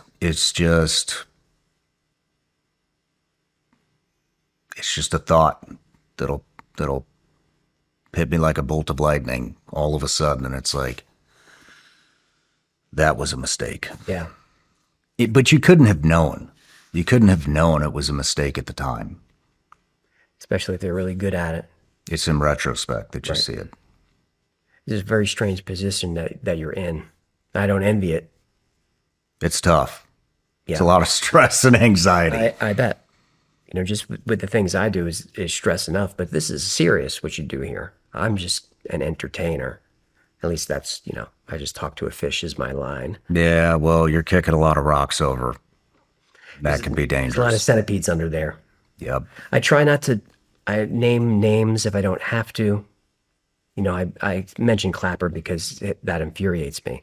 But I try not to criticize anyone who's like around. I'm not looking to make enemies. I'm not looking to embarrass anybody or out anybody. When I talk about the conspiracies and the alien stuff, the only names I really name are like the guys who say they were in the Marines and they did this thing. Like stolen valor is, I'm wired to not like that, so I'll just name your names. But otherwise, nah, not looking to make waves. Yep. Yep. Have you ever searched yourself online? You'd be shocked at how much of your personal data is out there. Phone numbers, home addresses, info about your family. It's all on the open web, all without your permission. That's why I'm so glad I found Aura. Aura does all the heavy lifting, automatically removing your info from data broker sites and helping you take back your privacy and peace of mind. And it's not just data broker removal. Aura also offers a password manager to lock down your accounts, fraud alerts, and more. Your data is already out there. The question is, what are you going to do about it? For limited time, Aura is offering our listeners a 14-day trial when you visit aura.com/SRS. That's enough time for Aura to start scrubbing your personal info off these data broker sites. That's aura.com/SRS to sign up for a 14-day free trial and start protecting you and your loved ones. That's aura.com/SRS. Certain terms apply, so be sure to check the site for details. Why are elite athletes and high performers using Armora Colostrum? Because Armora Colostrum is nature's first whole food with over 400 bioactive nutrients working at the cellular level to help build lean muscle, accelerate recovery, and to fuel performance, all without artificial stimulants or synthetic junk. Armora can help strengthen immunity, help ignite metabolism, and so much more. I've been using Armora ever since they sent me some to try. I have more energy and faster recovery after long days and workouts. Whether you're running a business, training hard, or just want an edge, Armora can help optimize your body for peak output. I've worked out a special offer for my audience. Receive 30% off your first subscription order. Go to armora.com/SRS or enter SRS to get 30% off your first subscription order. That's armra.com/SRS. These statements and products have not been evaluated by the FDA. These products are not intended to diagnose, treat, cure, or prevent any disease or condition. These statements and information are not a substitute for or alternative to seeking care from your healthcare providers. Yeah, we've had a couple of stolen valor guys on. In fact, one of them, the Army is investigating that person on stolen valor. And if it comes out, I'm waiting for the official investigation to run, but if it comes out, then I'll have to make some kind of a statement or something. But Because you released that episode? yeah. But that person's been around for a long time. I got a lot of flack afterwards. This person came on, and then all these other people started diving into his background, and it's caused it's been a huge pain in my ass. But I can't verify, somebody's service account. No. That would take months, maybe years, to track everybody down that was there. And it makes me sick that somebody would do that. But, my argument, I got approached by somebody, my argument was, well, I see you coming at me and you're fucking blaming me for platforming this person. How would I have known that? And, but so it's great. You want to hold me accountable. Why don't you hold the fucking U.S. Army accountable? Right. That would be the right thing to do, because I'm just a podcaster. This person is still in. And so don't you think that the U.S. Army should be held accountable for sending a guy out and spreading bullshit, fucking stolen valor lies? Was he I sent never out thought of that. by the Maybe you Army? should fucking think about that. He was sent out by the Army? He wasn't sent out by the Army, but he's still in. Yeah, it's But they took that, suggestion that I did and they got in touch with whoever at the Army. And now the Army has actually opened an investigation on this person. well, good. So, yeah, but I people think maybe we and certainly you should be doing more background than we do, and it's like because I get things wrong all the time, and I just try to be as honest as possible. Like I'm not an expert on any of this. No, I didn't look into this person's background since the beginning. So yeah, that whole thing was bullshit. I'm sorry. I'm just trying to entertain. yeah, You can't track down all of these people and their entire background. We just never get anything done. yeah, exactly. And back to my previous point, whether it's stolen valor or not, and it very likely is, I mean, that's not affecting somebody's decision making. No.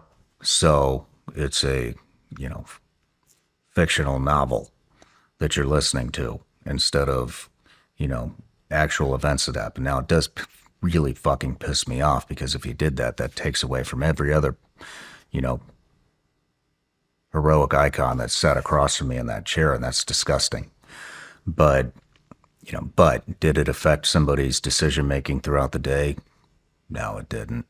And I don't think your audience forgives you. They understand. Mm-hmm. I would guess. Mm-hmm. Mine does for the most part, the good ones. Yeah, me too. Me too. If I get something wrong, I just say it. The loudest motherfucker in the room's always the biggest shitbag. That's right. So, It's just the problem is I tend to gravitate toward the negativity bias. I'll ignore 99 compliments, and then the one guy who's screaming at me for the thing I got wrong and the stupid thing I said, that's what I focus on. It ruins my day. It's like this guy's name is like Joe Below 69. What do I even care? Yeah. But I can't help it. it's probably a bot anyways. Probably a bot. But let's dive into the Giants. Okay, good. We'll lighten it up. Patriot. You see, I get all cagey with Patriot Act, but Giants will be fine. Giants are fun. And where do you want to start? The beginning? Yeah. Giants are in every culture's history. Every culture's got giants mentioned. Ancient Indian Vedas, Native Americans, island of Malta, East Asian. Every culture has giants. And the Bible, of course. Epic of Gilgamesh. So giants show up all through our culture. And whenever I see that, a lot of what I do is just pattern recognition. Like I wasn't even really a flood myth guy until I started doing my show. And it's like, this flood story keeps showing up over and over, no matter what I'm talking about. The flood myth shows up, and it's always showing up at the same time as like the end of the Younger Dryas. Like these things, it's just the same pattern over and over. Maybe it's a coincidence, but if one culture has a story about a flood, then they have a story. If two cultures have it, it could be a coincidence. But if you get 40 or 300, then maybe there's something to it. Maybe it really happened. So I'm pretty sure that flood happened. Now, as for giants is tricky because we don't have any hard evidence, but we have a lot of circumstantial evidence where the most recent would probably be late 19th century, early 20th, where you just had these discoveries all over America, over 1,000 of them, of these amateur archaeologists finding giant bones. And the story is always the same: is this guy's he's digging and he's like desecrating a Native American burial mound, finds these giant bones, calls the Smithsonian, they come over. They investigate, they take the bones, they go back, and then it disappears. Like that happens over and over through these stories, is the Smithsonian conspiracies always involve. But So are you saying the Smithsonian hides evidence of giants? I'm saying that the conspiracy theory is that the Smithsonian hides evidence of a lot of things. The Smithsonian, of which I'm a huge fan of. Like if I go to DC, I spend 4 days there. I love the museum part. But what we don't see is we don't see the kind of the dark underside of the Smithsonian. Like when it was formed, Like the Vatican. the Vatican. We can talk about that too. The Smithsonian, I think the first director might have been John Wesley Powell. I could be fact checked on that. Who was like he spent a lot of time with Native Americans. He respected them. He saw them as very intelligent and resourceful. So they were well represented in the Smithsonian. But then he appointed, I forget the gentleman's name, but he was like the chief ethnographer for the East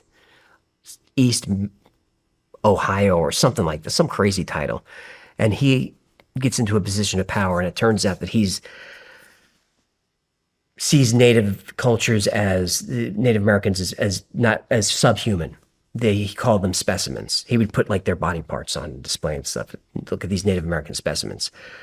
So there'd be all these discoveries of these amazing mounds, like the Serpent Mound in Ohio, and all this stuff all around the country. And the Smithsonian would say there must have been another advanced race here because Native Americans are they're savages. They couldn't never build this.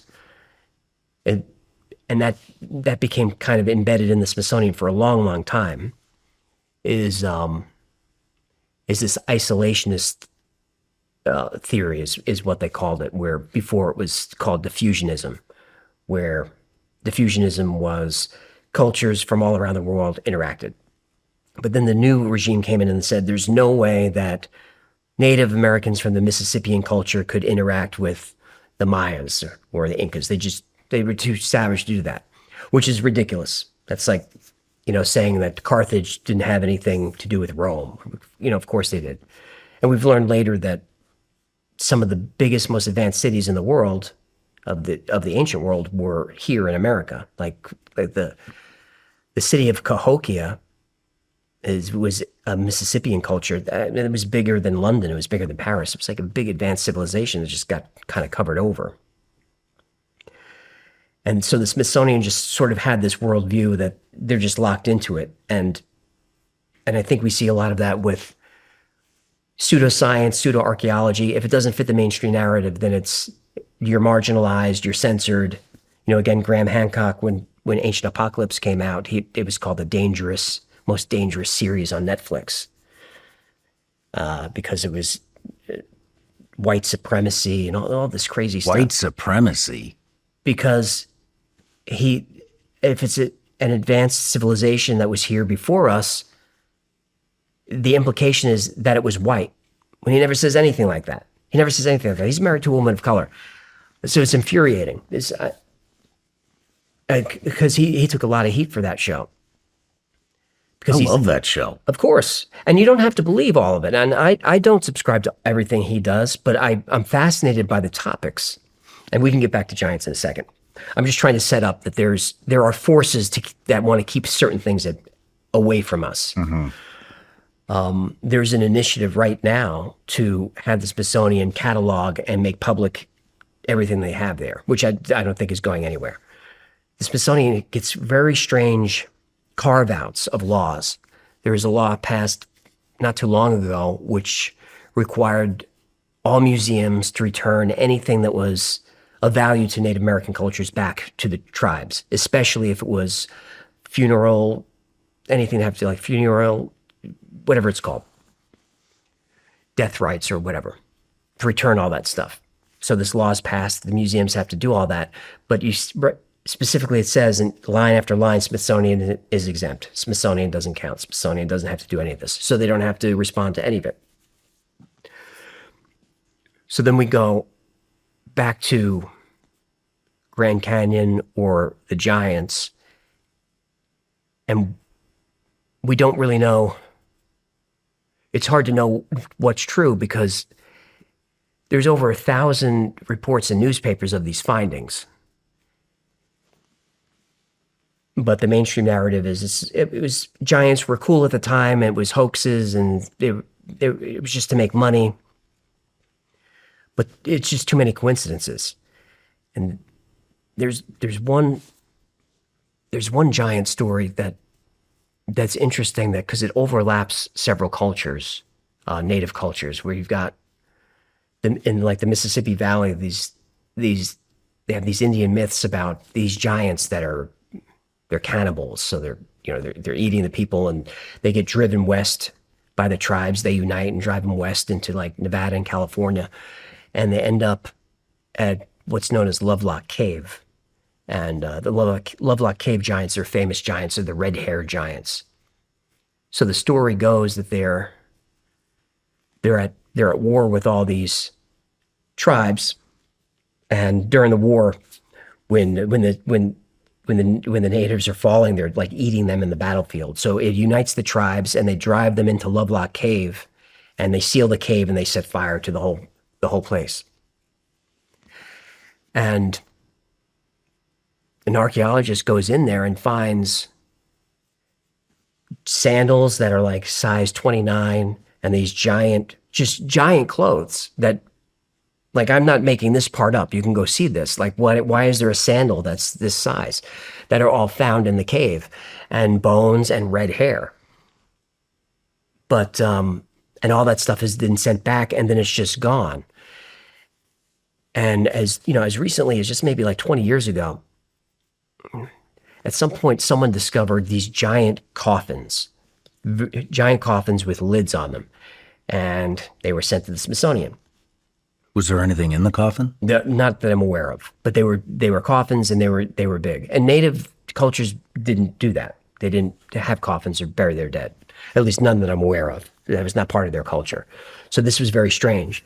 So those were sent to the Smithsonian, and then it kind of disappeared. But then, not too long ago, someone picked up on the story and asked the Smithsonian about them, and they said, "We do have record of receiving that, but we don't know where they are." And that was kind of the end of it. And then a few years later, someone else got involved. I think it was John Tierney. John Tierney really went after Smithsonian hard. He wrote a book about, like, Smithsonian is the greatest cover-up. So it might have been Tierney that he said, "Okay, I know that you said you received these. You can't find them. I need you to find them." And they said, "Okay, we found them. But they're in a warehouse it's got an asbestos problem. So no one could go in there." And he said, "Well, when can we go in there?" And they said, "About 10 years. And that was really the last of it. So the Smithsonian gets wrapped up in all these weird conspiracies. There's the Acambaro statues, which is very controversial, which is like 3,000 artifacts that show humans riding dinosaurs. They show Asians, Africans, races that shouldn't be around there, that are carbon dated to 2,500 years ago, 3,500 years ago. And they're sent to Smithsonian. The Smithsonian said, "Yeah, these things are 30 years old. They're a hoax." But they were independently validated by other labs saying, "No, these things are really, really old." Smithsonian's like, "Nah, it's a hoax."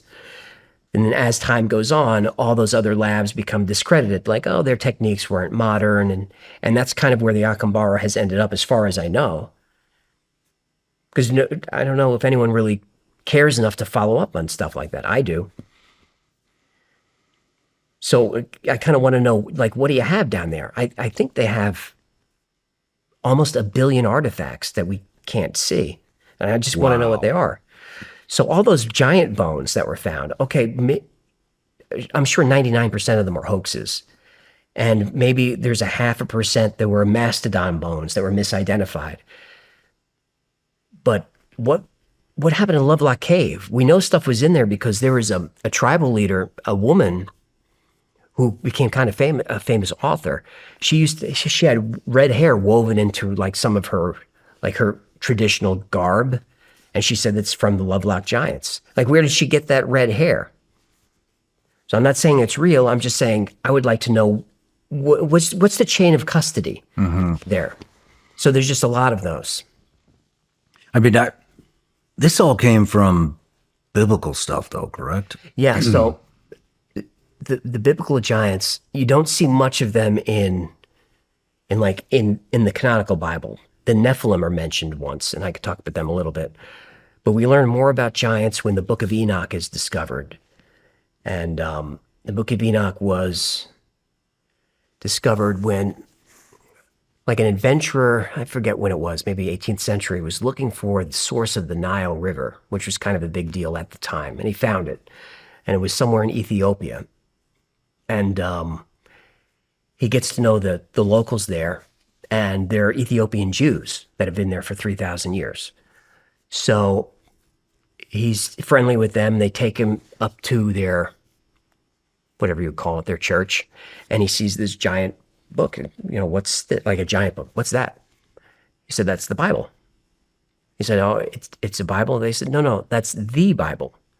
When the King James Bible, I don't know how many books it is, like 66 or something like that, where this had over 100 books. And in there were Book of Enoch, the Book of Giants, all this other stuff. So you have Genesis that starts, basically let there be light. But in this expanded Bible, you have all this stuff that happened before then. So we know a little bit about Moses from the Bible, but if you read these other books, you learn all about Moses and Enoch and Methuselah, and these men are all related, and going back this like 10 or 12 generations from Adam, it's all in there.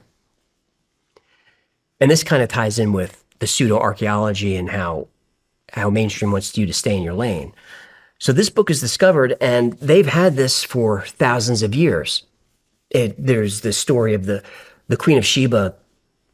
There's only a little bit about her in the main Bible, but this expanded Bible has the Queen of Sheba going up to meet King Solomon, and she's fascinated by him, and they fall in love, and she gives him a child named Menelik, and that ties into the Ark of the Covenant and all that stuff.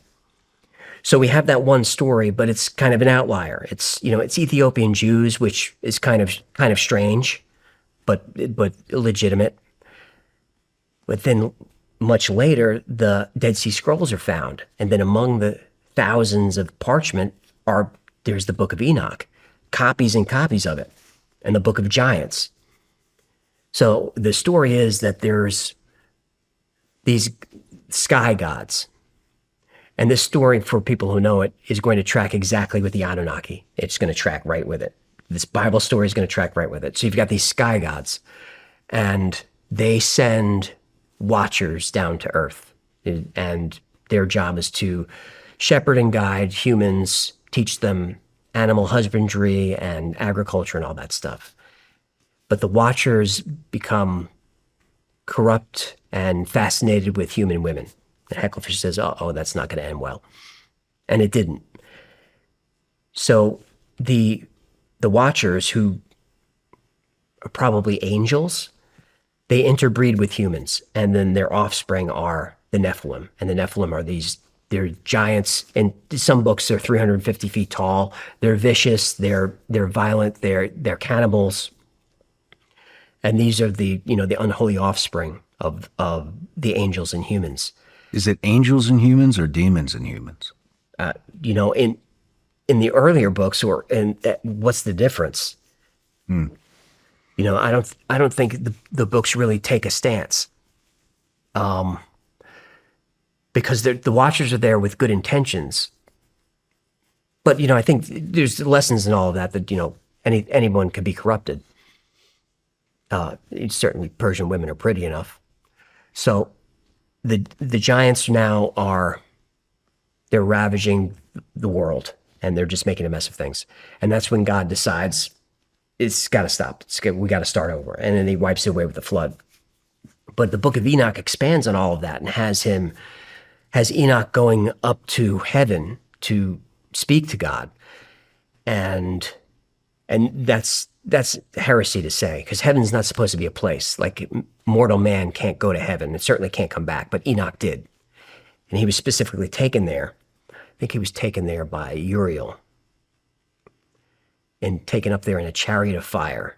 And then Enoch is walking around heaven, but he's describing a place where he's seeing tall beings of light going about their business, and the walls are covered with how he describes as emeralds that are just blinking lights on and off. And he talks about how he can see all of the earth, and he describes how he can see how the winds are made, and I can see every lake and river on the earth. And when you think of heaven, you think of clouds in the sky, but Enoch said that there's a roof, there's a ceiling, and everything is shiny. And what it sounds like he's describing is a spacecraft, if you read the book. Like if you read the book through a modern lens, it's like this guy is on a UFO, is where Enoch is. So he's up there, and they take him all around the cosmos. And this is all in the book. He describes the solar system, and he's told the Earth goes around the sun in 364 days, which we weren't supposed to know any of that then in the book of Enoch. And then he's given a directive from God to go take this message down to the Nephilim and the Watchers that, if you don't get your shit together, it's going to get bad down here. And they ignore the order, and that's when the flood comes. And then only one man is chosen to survive the flood, and that's Enoch's grandson, and that's Noah.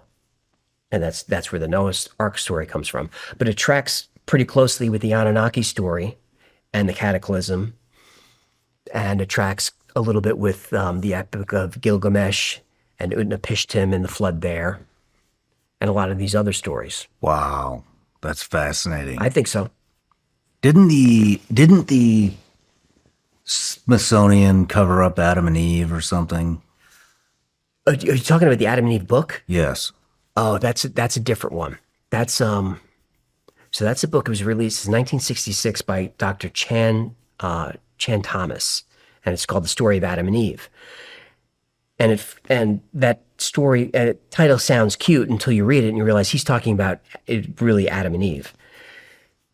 And the story is it's this 278-page manuscript that is classified by the CIA, and they've removed 200 pages. There's only like 50 or 60 pages left, and half of those are blank. And the CIA says it's been sanitized.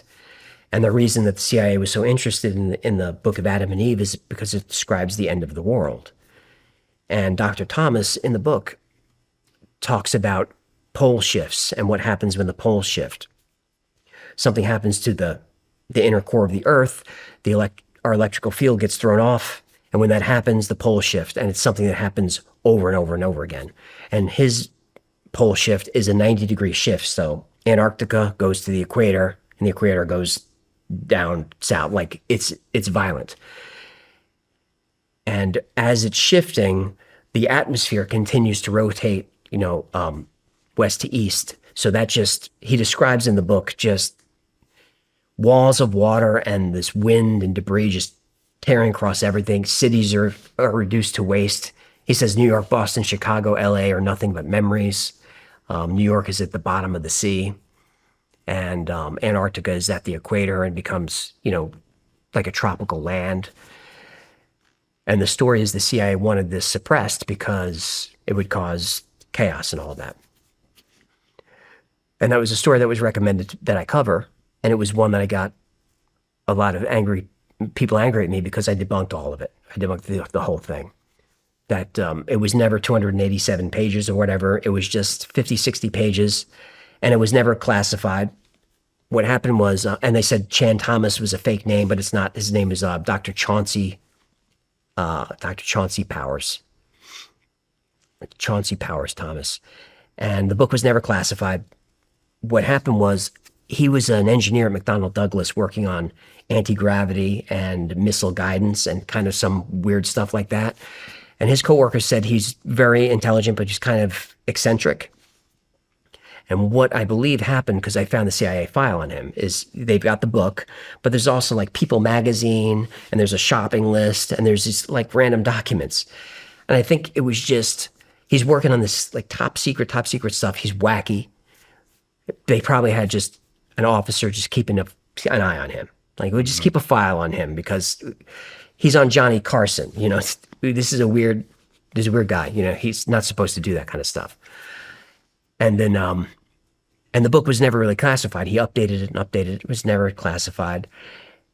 Then later he writes a book he updates it. He adds angels and UFOs and ESP into the book. It starts to get kind of wild. He writes another book about how to give natural childbirth, which I thought was strange. Interesting. Where were you going with the Vatican? I wasn't going anywhere. We could talk about the Vatican. I'd love to talk about the Vatican. Man, where do we start? Where do we start with the Vatican? The secret archives? Yeah. What's in there? So many rumors about what's down there. The Vatican Secret Archives, they're down under the Vatican. They're called the Apostolic Archives. You can't go there. I mean, you can. You can. People can go to the Vatican archives. You have to get permission. There's like a 10 to 15 year wait, and you have to tell them what you want to see before you go. So, and while you're there, you can't touch anything. Someone will turn the pages for you and all of that. So you kind of can't go there. But rumored to be down there is the Spear of Destiny. The Ark of the Covenant is supposed to be down there. The menorah. What is the Spear of Destiny? That is the Spear of Destiny, or the Holy Lance, was with the Roman soldier pierced Christ when he was on the cross. That's the Spear of Destiny. That was something that Hitler was very interested in finding. Hitler was chasing these artifacts all over the place. As soon as the Nazis conquered France, they started digging everywhere. Like the Chartres Cathedral was where the Ark was supposed to be. They were digging up everywhere looking for stuff. It's like Indiana Jones got a lot of those things right. My favorite object that's supposed to be down there is called the chronovisor. And this is an object that lets you see through time. I don't know if you've ever heard of this. I don't think I have. So chrono means time, visor means see. So this is an object that you can see through time. It was invented by, his name is Pellegrino Ernetti. Father Pellegrino Ernetti he was a priest, but he was also a physicist, and he was like an expert at music. And he was working with, I think his supervisor was Father Gemelli. He's working at a university or something, and what they're doing is they're studying Gregorian chants and listening to records and cataloging things. And they're listening to one record, and Father Gemelli says, "I recognize that voice." And they play it back, and I'm like, "Well, who's that?" And he's like, "That's my father." I'm like, "Well, what is he saying?" He said, "Well, he's talking about leather and prices and..." Well, it turns out his father was like a shoemaker, like a cobbler, and he heard his father's voice selling somebody shoes. So they end up isolating these voices and come to the conclusion that all the objects around us are vibrating with an energy and picking up all the conversations. Everything we're saying is getting absorbed into everything around us. And that if you can tune into the right frequency, you can hear that. And if you can really zero in on it, you can see what's going on. And Father Ernetti gets together this group of rock star physicists led by Enrico Fermi, who worked on the Manhattan Project, a heavy hitter, and 9 or 10 others. And they build this device called the chronovisor. And Father Ernetti goes and he looks back at Mussolini's speeches, and then he goes back further and he's looking at watching old Roman plays that no longer exist. And what really put it on the map was he took a picture of Christ's crucifixion and released it. And it's a wild photograph because it's Jesus Christ on the cross. Wow. And so he releases that to the public, and it hits the newspapers, especially in Italy, like crazy. I think this was the 60s, and becomes a sensation. So I covered that story, but ended up finding out that the Christ in his photograph looks an awful lot like a Christ statue that was carved somewhat recently to that era that was in a cathedral in Spain. And it turned out that that's really what it was he had this photograph that he said he saw Christ, but it was just his photograph of the statue. And then he backtracked a little bit and he said, well, this is really the photograph and the statue's based on this, but that's not what happened. So the chronovisor is just this legend, but according to the story, the Vatican releases a statement at some point that says that anyone who's caught trying to look or listen through time is excommunicated. And that's kind of how that story ends. I couldn't find any evidence of that. Wow. Man, I thought you were going towards, I just watched this episode about this device. I saw it on this, I can't remember if it was Graham Hancock or Builders of Ancient Mysteries or something. Bam. And they found this device at the bottom of the ocean, supposedly. You ruined it for me, AJ. The Antikythera mechanism. Is that the thing where they found it and it had like all these gears and Yes. none of the watchmaker, like they had Hublot come out and they were the only ones that were able to replicate it, and it was supposedly like this, I don't know, 12,000-year-old device or something, and it perfectly simulated the rotation of the solar system. Yes, and the stages of the moon, and a lot of different things. It was a mechanical almanac, is what it was. That all these phases of the moon, but That wound up being bullshit, right? not bullshit. I mean, it's a real thing, and the craftsmanship is amazing. What's most amazing is that it survived at the bottom of the sea for 1,000 years, or whatever. But as they recreated it, they learned that the technology to do this existed. Watchmakers, they can do this. It just, not a lot of that stuff survived because it's so delicate. But this was at the bottom of the sea. I think it's still fascinating. I mean, even 1,000 years ago to be able to simulate that. So they did have that technology? Yeah, to make gears and do all that stuff, they did. If you look at, like, Archimedes goes back even further than that, and some of the technology he came up with was wild. I mean, the Archimedes screw is still used as a way to, like, get water to flow backwards because it goes up a screw. It's like a revolutionary thing.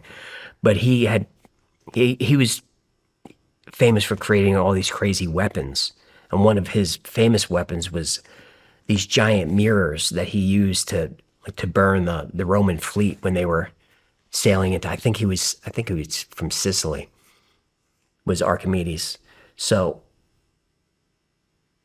these ancient cultures, they're just way more intelligent and than I think we give them credit for. Which goes back to the giants and the suppression, and if it's doesn't fit what we know about Egypt, then it's wrong and you're an idiot.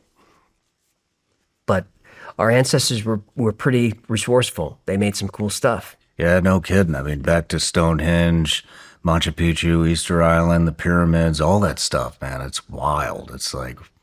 Yeah, the Baalbek stone, they don't even know how they made that. But it's like... What's the Baalbek stone? That's in Lebanon. They just found a third one not too long ago. I think the biggest one is called the Stone of the Pregnant Woman, and it's massive. It's a big block, and it's dramatic looking because it's kind of laying in the ground at an angle. You can only get a sense of the scope if you see a person standing on it because they're like that tall, and they don't know how this was quarried because it's perfect, and it's the biggest megalith that we've ever found is this giant stone. They don't know what it was for. They don't know who built it or how they possibly could have done it. But then they found another stone, and there's these megalithic structures all over the area that are huge stones. They don't know how to put them in place. And then they just found a third stone very recently that I think is bigger than the other ones. Something like 20 million pounds. Like, unbelievable. Holy shit. Man, you uncover some wild stuff, too. It's all rabbit holes. Man, it's cool. I love it. I remember watching this one where there's these holes in the ground, and I think it's the Northwest, right? It's Mel's Hole?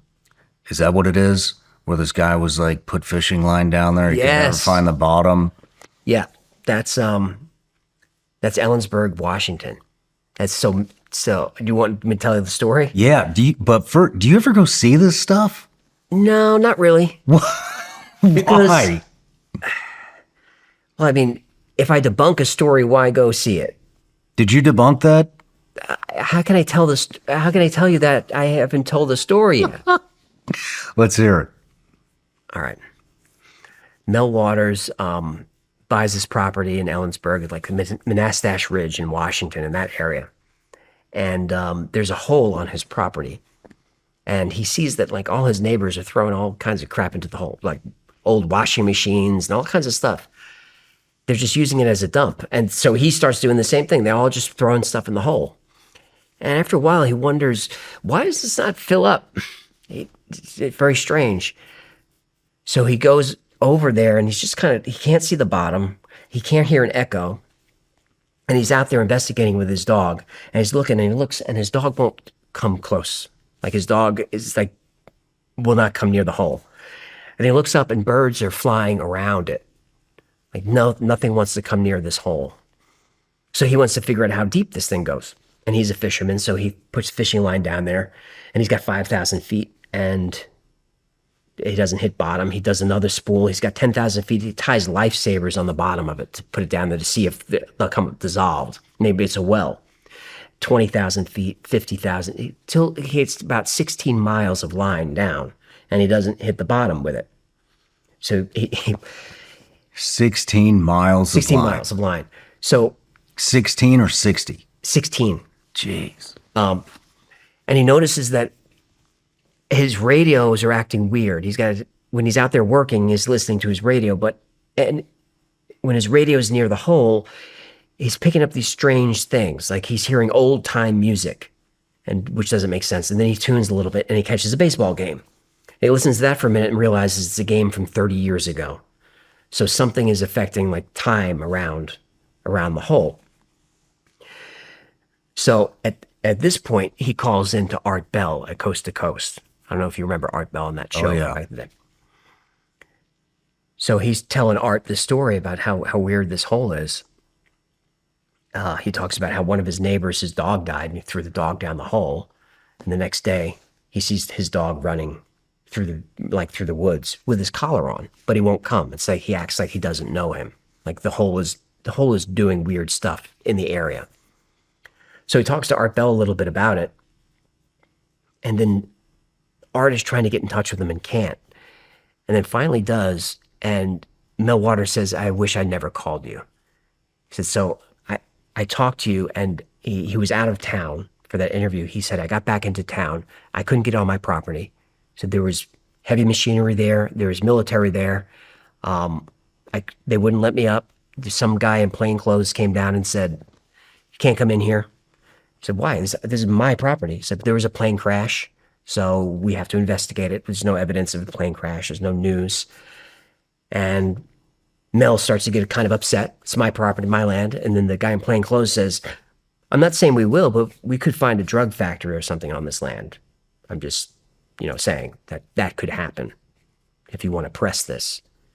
And Mel Waters said, "I'll go to the press." The guy's like, "Tell whoever you want. No one's going to believe you." And he gets run off his property. And you don't know if it's a hoax or not, but Art Bell talks to a news crew that goes to the property and they find evidence of tractor tracks in the mud and evidence that there was a military presence there along with machinery. And it's still all blocked off. Mel is eventually contacted by some intelligence and offered a deal. $2 million, you leave the country, you never come back, and you lease us the property, sell us the property. You just never come back. So Mel goes overseas for a while. And this story on Art Bell is 10 years that he checks in. So Mel is overseas. He's in Australia. And it's something like his niece is graduating. So he wants to come back. He's not supposed to come back at all. But he decides to come back anyway. And he's taking a bus. He lands wherever, and he's taking a bus. And there's some type of issue where breaks out on the bus. There's a fight or something. The bus pulls over, and everyone gets off, but he's not allowed off. Like they're holding him back. They get everyone off. A couple of guys kind of grab him. He feels like a pinch, and then he blacks out. And he wakes up 12 days later, and he's in San Francisco in an alley, and he doesn't know what's happened for the last 12 days. And he tastes blood in his mouth, and he realizes his back teeth are missing. Like it's a crazy story. And he's telling all this to Art, and Art helps him like find a place to stay. And he says, "Art, I just got contacted from native tribe and the people are called the Basque. I don't know if you know the Basque. It's a region between like France and Spain. It's a little area people call the Basque. It's a small community, but it's very unique. So a lot of Basques settled in Nevada in like the 19th century. So this native tribe is working with the Basque, and they call Mel, and they want him to come out because they found another hole. He's Story gets weirder from here. So he goes out to like consult with them about the hole. And that hole is different. Mel's hole was about 9 feet around, 9 feet wide with this stone retaining wall. This hole is 9 feet, but it's got this metal collar and it's metal all the way down as far as the eye can see. And it won't vibrate at all. Like Mel drops a tool or something on it and it doesn't make a sound. It's very strange. So they don't bother trying to find the bottom of it. They just start putting things down the hole to see what happens. They start by putting ice cubes down just to see, is it hot down there? So they put these ice cubes down the hole. They pull the ice cubes up, and now the ice cubes are hot. And they catch on fire. Like that, they get transformed in the hole. The story gets weirder. And they do that for a while, and they actually take ice, and some of them are using it to heat their homes. It's very weird. So then they say, someone volunteers to go down the hole. And they're like, no, you can't do that. But they're a shepherd colony. So they send a sheep down the hole in a crate. And they send and the sheep doesn't want to go. Animals don't like this thing. Birds fly around it. Animals don't want to go. So the sheep is freaking out. And they send the cage down at like 1,200 feet and it stops moving. And they pull it up and the sheep is dead, but it looks totally fine. So since it's a shepherd culture, they know how to butcher a sheep. So they said, we'll do an autopsy on it. We'll butcher it. So they butchered the sheep, and the entire inside cavity of the sheep is gone. And inside is a giant tumor, just this disgusting, huge tumor. And they cut the tumor open, and inside is what Mel described as a fetal seal, like the fetus of a seal with human eyes. And it's looking at them. And they kind of just set this seal-looking thing out for a while. They're looking at each other for a couple of hours. And then it eventually kind of inches its way back down into the hole. And once it does that, Mel, who had esophageal cancer, is now cancer-free. Like everyone who was sick in the village is now healed. And the people there think this is some like divine thing that with this, they call it a magic seal. And they believe that it's communicating with them through this radio in like some type of Morse code. They don't know if it's alien language or not.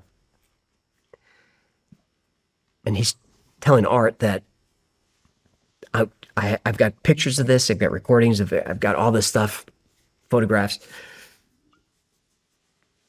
And they finally set up an interview to go over all the evidence, but Mel never shows, and Art is never able to get a hold of him again. And that's kind of where the story ends. And it starts out like a really interesting story, but the theory, at least what I came up with, was the story just got so. I left out so many crazy details because how much time do we have? That the story was getting so out of hand that I don't think he could keep up with the hoax anymore. And he's just like, I can't. How do you top magic seal fetus that heals cancer? So that was a story that I went into just because I liked, I'm a huge Art Bell fan, and that's a classic Art Bell story. That's one of the top ones. I wish it had a better ending. It's so anticlimactic, but it just was such a fun journey, and it's so many opportunities for jokes in there and stuff. I have a T-shirt on the. It's one of the most popular shirts. It's I went to Mel's hole, and all I got was this magic seal fetus. I wear it all the time. So is the hole there? So people have tried to find the hole, and a couple of people have said they found it. So I was doing some research. What was very strange was the area where the hole was supposed to be on Terra server, which is like before Google Maps, was all blacked out. It was all like redacted, which is very strange. But later it does show up on Google Maps. So people's tried to. Mel gave a lot of information of that you could probably find it. I found one place that was very compelling because Mel said on his property he had one building that was kind of falling down from snow, and I'm looking at the pictures of the property, and that building is there, and then right across the way is a hole that's 9 feet wide with a stone retaining wall. And I looked at that and I'm like, no way. That I for a second there, I thought this was Mel's Hole, but it was investigated. It was just a well, and the property belongs to somebody. But that's one of those stories where I like debunked it, and then I found the pictures. I was like, no, Damn.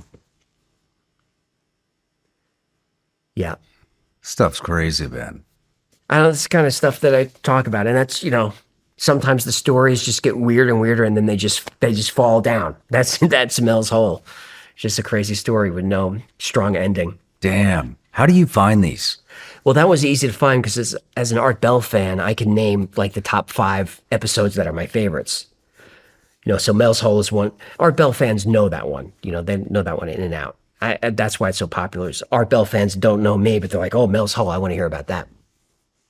So I knew about that one already.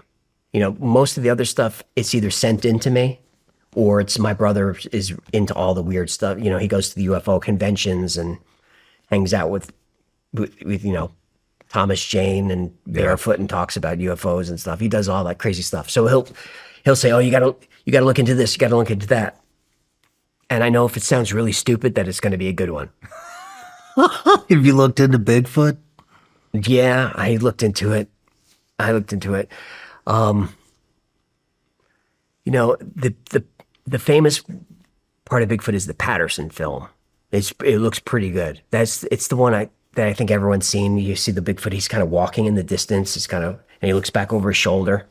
That's the Patterson film. It's pretty compelling, but almost every piece of Bigfoot evidence it's been hoaxed. Yeah.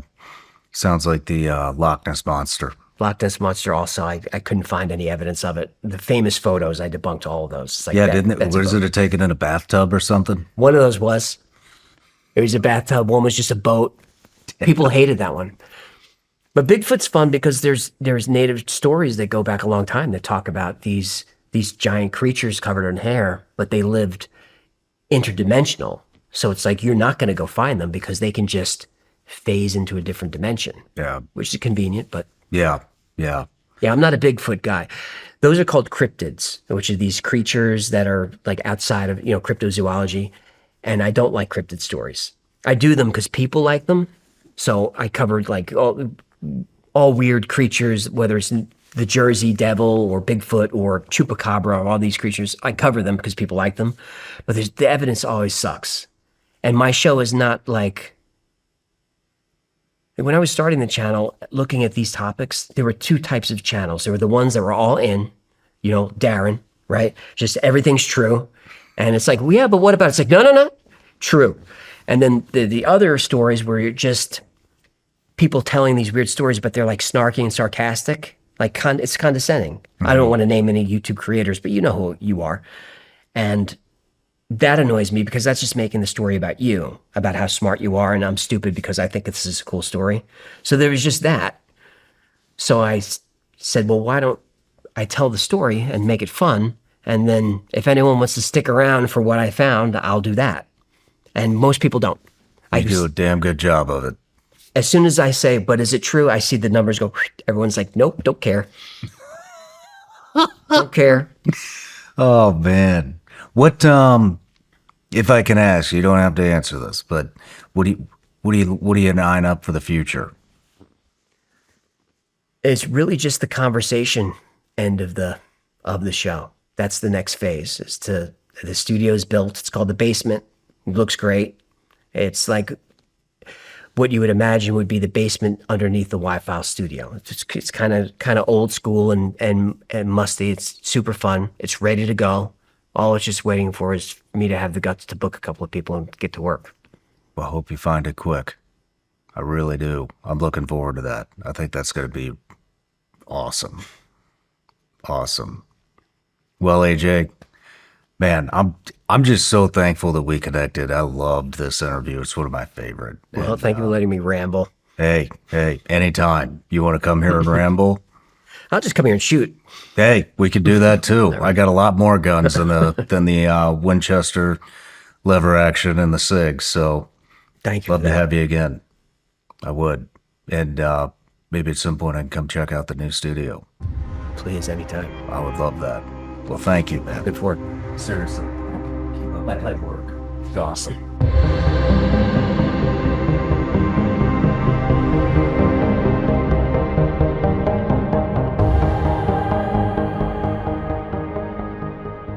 No matter where you're watching Sean Ryan Show from, if you get anything out of this, please like, comment, subscribe, and most importantly, share this everywhere you possibly can. And if you're feeling extra generous, please leave us a review on Apple and Spotify podcasts.